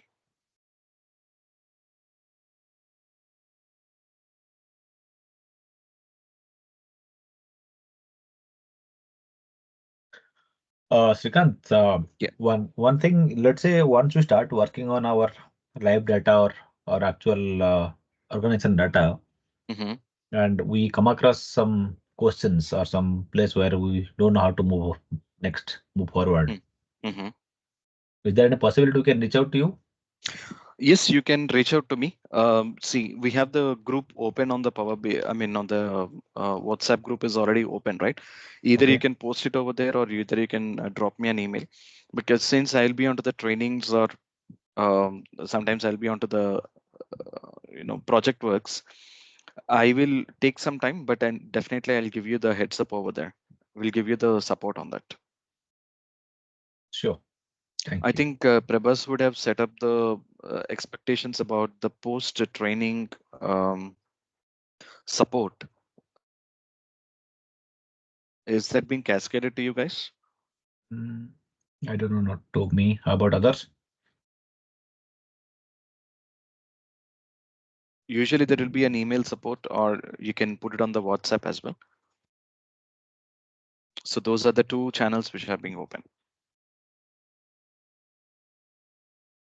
Sure, then we'll follow that. No issues. Yeah. So overall, how did you find the confidence for yourself about on the Power BI reporting?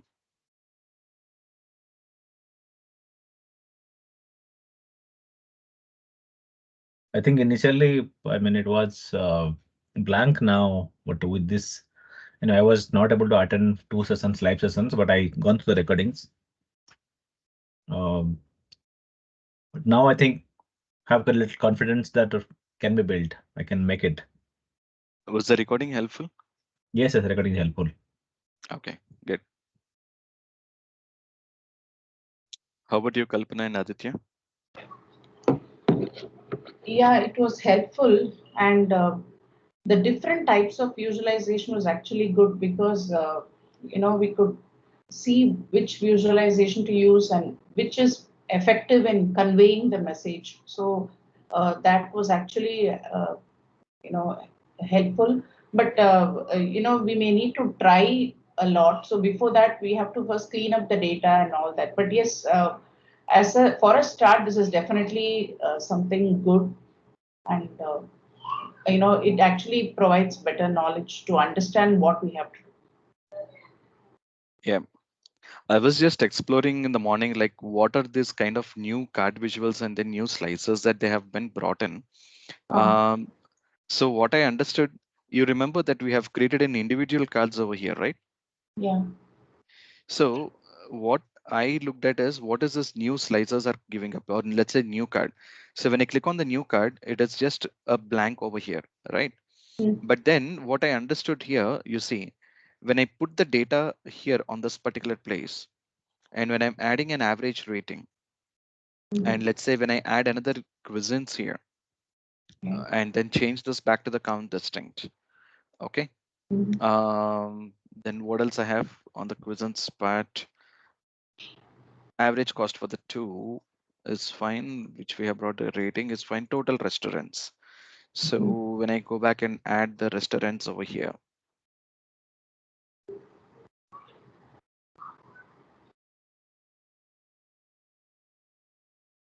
now you see when I started adding this particular thing on the new card. So this is an individual card we have done, but when we added onto the new card, what you can witness over here is these are coming up in a simple way. You see, these are coming up in a simple way. But what I wanted to give you an understanding about the see, we have added, these are already grouped into one single banner. These are added as a single banner. These are not different ones. Although they are different, they are added as a single banner. But let's say if you want to analyze a new visual in the nearby future, whenever you want to add a new feature or they are upgrading a new visual, how we are going to debug that? That's what I'm going to give you. So now I have added this new card. Now I understood that what will happen. I can add all these into one particular banner and this comes as a group. But this is not just the single part that we can able to work on. This is more important, which is formatting your visual is pretty important every time whenever you are working with a visual. So now if I look at this layout, now you can see this is a single row, correct? Yeah. Either you can give it as a single column or a grid. Uh, This style is like a card or a table. Now the max card shown is 3. That's the reason why it is showing up 3. Great. Now if I increase this to 5, for example, now you see still, or let's say 4, since I have 4. Now this is showing up all the 4 in a single line. And now the overflow of it. So usually what I will say, this is a continuous scroll. It is showing up. Okay, what is paginated? How does it show? Now this shows in a simple way. The overflow direction, either it is a horizontal or a vertical, how you can show up. And the call out values are again, these are the call out values. So when you talk about the call out values, you can add a kind of visuals over here. You can add visuals, you can add something a little bit more. So let's say if I want to add a simple Calibri, now it is picking up for the entire thing at one go. See? Yeah. And if you want to keep the horizontal alignment or left alignment, you can add up over here. And the labels are as well as the labels are on, which is absolutely okay. And you want to structure the layouts, you can, you can understand how you can able to work out with the layouts. And specifically onto the cards, again, you want to do some sort of change instead of rectangle, rounded triangle. Say this is how it is picking up. So earlier you are doing an individual card roll, but now you are doing up with a simple card roll at one go for everything. And not only this, apart from this, what else you can add? The new feature that has been added is like the images. So I can add an image for each one of the thing. For example, if I want to bring out for the total restaurants and if I want to add an image only for the restaurant site, right? So I can browse for a picture here. Or let's say this is a picture which is relevant. Let's say you see this is how it looks in. And again, for the unique cuisines, when I add a unique cuisine picture over here,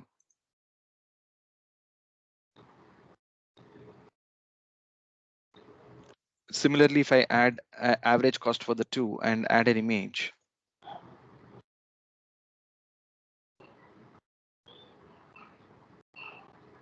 so since this is in a dollar value, so I can give it in a dollar symbol. And for the average rating,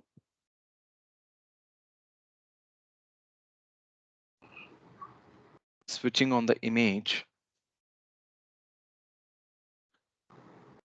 let's say I want to give a star rate. And yes, now the other two visuals are good, but when it comes to this portion, this is actually showing up very high. So how do you understand again, looking at that, see the size, right? The size of this, let's say, for example, if I'm giving a 200 pixels, now this is a very bigger. Let's say if I'm going with a 50 pixel, see, if I give around 80 pixel, So this is what I'm just trying to say, how you can actually play around with this kind of new visuals. These are the new visuals that they have been improvising. That is what they are actually giving us more space so that we can play around with them. Yeah.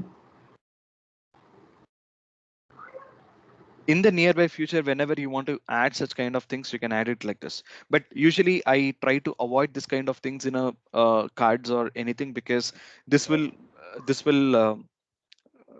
is looking, I mean, it will actually not give so good look. Although the pictures are good, it is not so good look.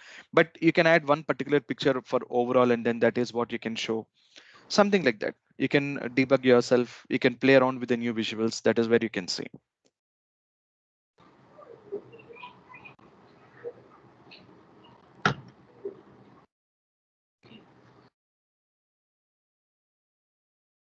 All right. So what I will do, I'll share this report, what I have created. I'll share the report with you guys, and you can, I hope you know, everyone, you guys know how you can able to apply the data source settings, change the data source setting.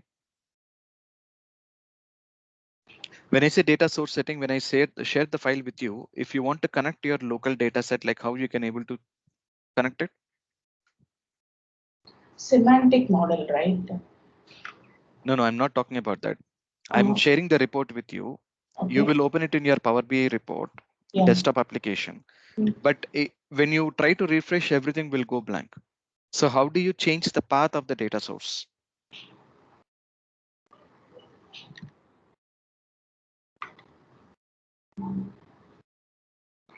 You remember or you didn't remember, anyone?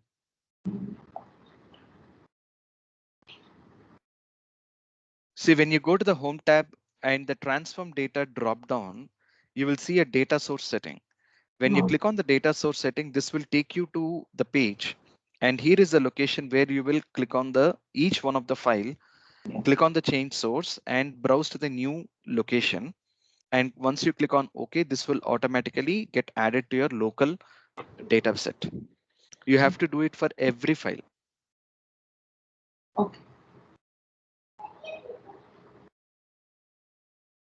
Along with it, we'll also share you certain materials which will be of helpful in terms of accessing the files and going through the Power BI questions, the most frequently asked questions and everything. So that material will be shared, and I'll keep that responsibility onto Pravas, because he will have a predefined one. But I'll share the report with him. That's what I will do. So he will share the entire thing back to you guys.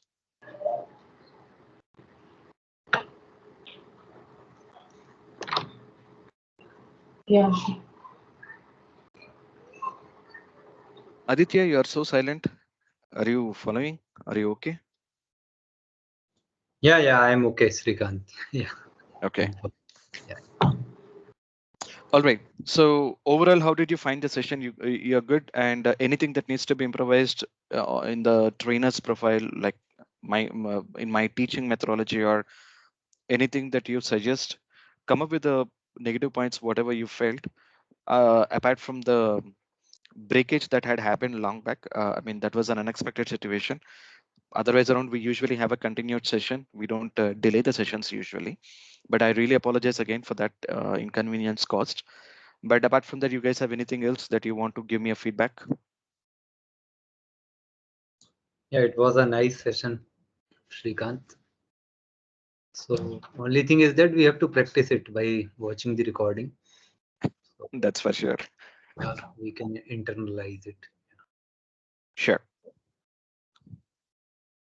Anything, Kamal and Kalpana, you want to comment? I think all good, Srikant. I mean, initially, I mean, it was a blank. How do we proceed? Now, after going through the session, we have little confidence that we can build it now. Otherwise, you were a viewer only before. Oh, Now okay. we can make it now. But it is again, once you practice only, we'll get to know how do we are, what are the challenges we're facing. Whatever we learned, we will apply once you do it only. Any new tool in the market, it is the same thing, Kamal. Even for me, initially when I started the Power BI, it was like very blank for me. I could not able to understand. I was like, what is this Power BI? Why people are so addicted to that? Why people are talking about it? Even I could not able to figure it out in the very beginning. It was like a very challenging for me, very challenging. I think there are multiple tools are available, but I think Power BI is the highest people they use it. Power BI. For data visualization, there are many tools are there, but Power Right, BI we is have the the ultimate. you have the Tableau, you have another tool as well.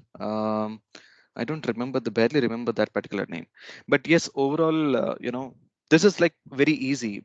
Sometimes, That's as I right. told you, Yeah, like if you know Excel, it becomes much more easier. that's right. That's the reason why we keep on um, uh, bringing up the Excel as an application where giving examples, connecting the dots between that application and this application. So that's where you will be able to easily work on that. Yep, keep practicing. That's what it will help you out. If you do something in SQL or Python training, then do let us know in future, Srikanth. Sure, sure. I do remember this question someone have asked me. You asked me, right? Yes, yes. No, I will definitely bring you because right now we are held up with both these. Right now, we usually our portfolio is completely giving trainings on Microsoft application like Excel, PowerPoint, Power BI. So I cover up all these topics. We also help in the certifications as well. So that is what we are focusing more. But yes, when I add the portfolio with SQL and the other applications as well, we'll definitely once again come back to you guys with the marketing about that. And yes, I'll give my best again on that. Thank you. How about you, Kalpana? Everything is good? Yeah, it's very informative. I just have a request. Uh, can you suggest something wherein we can, something like complex? I know we need data sets. Any samples you have wherein you can share and you can assign us something? I know the training is over, but this is just that, we don't forget this. Again, we can always go through the recordings, but again, when we try to do hands-on with something, right from the scratch, cleaning the data and, working on it, it will be more helpful. So is it possible that you could assign us something and we can try it on our own? Sure. Let me do that. I'll try to bring up some data sets. Let me do this way. Prabhas, are you there on the call? Or are you occupied anywhere?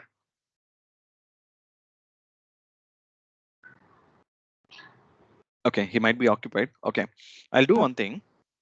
I think we have a data set with us. Let me ask Prabhas to share the data set with you guys, Yeah. which was already been developed into an Excel application. I'll ask him just to share the data set with you guys.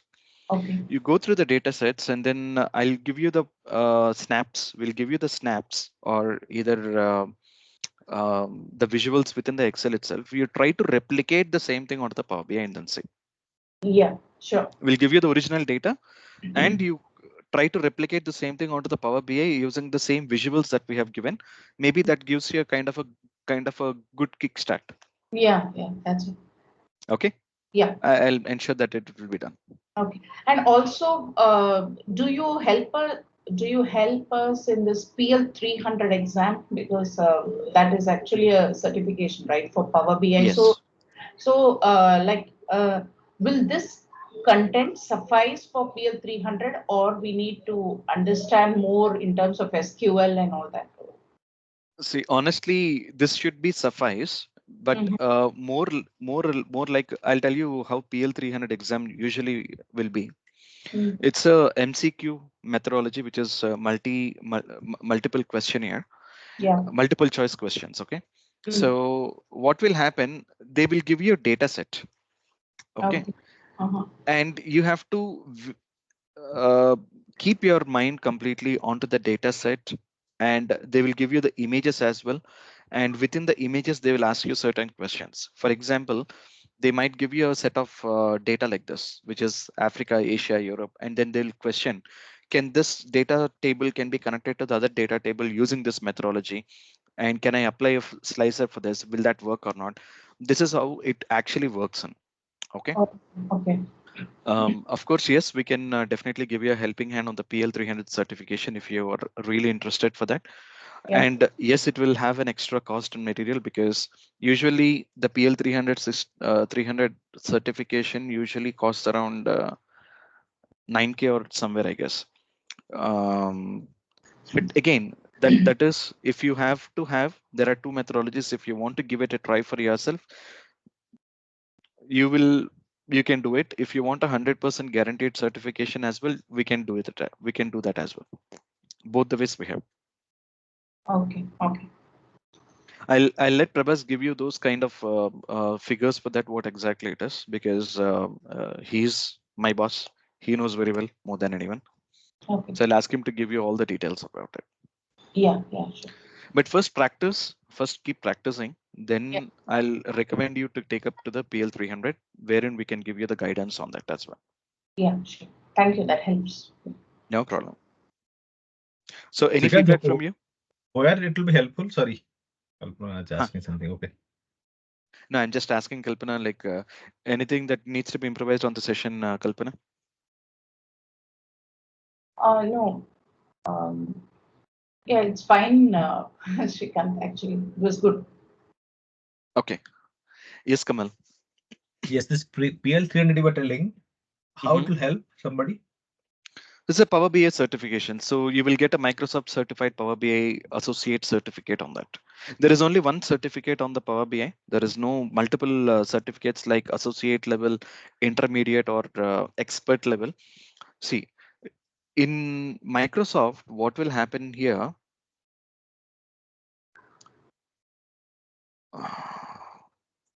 So we have different certifications. Like in Excel, for example, you have a intermediate level and an expert level. It comes as a Microsoft Office certified, right? Similarly, in Power BI, there is only one certification which is called PL Associate, that is related to PL300. So if you're a PL certified person, it is likely more that when you apply for a kind of job roles outside, it will give you more helping hand in cracking the interview, and weightage will be more given for a certified person. Got it. Okay. Okay. That is how it actually helps.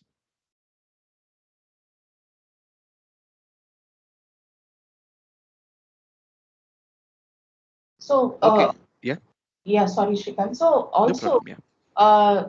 now you have developers, right? So in organizations, you have both developers as well as users. Now, for example, a person who's learning this, they use this, and we also have developers. Right? So developers are more proficient, right? They when it comes to Power BI.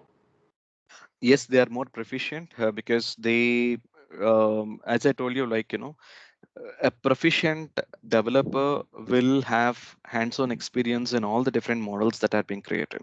Like they create a proper model view and they ensure the data are being created. So anyone who does the application, the basic methods are these what you have learned.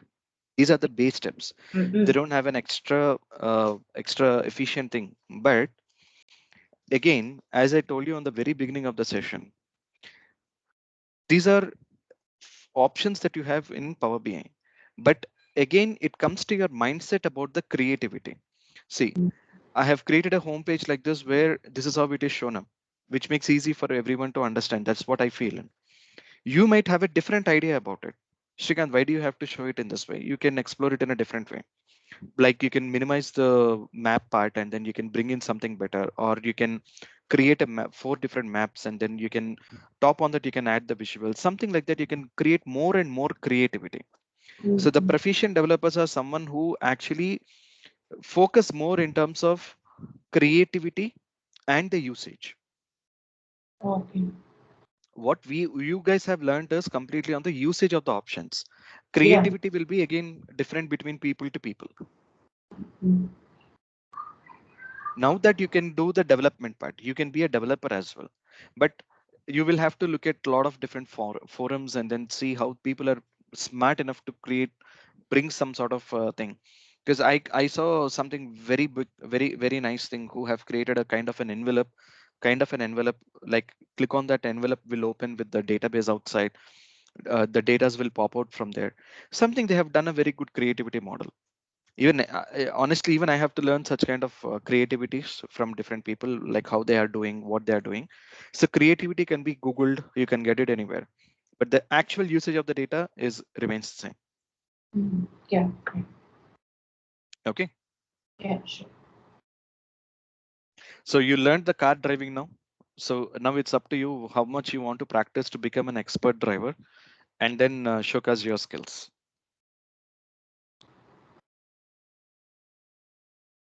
Yeah, sure. Sure, Shrikant. Don't worry, as I told you, like we'll give you the support. You can drop me a message on the chat window, I mean the WhatsApp window. So the moment once I'm free, I'll able to get back to you. Just give us a little bit time. The moment once you post it, I'll give you the helping hand on that as well. Okay.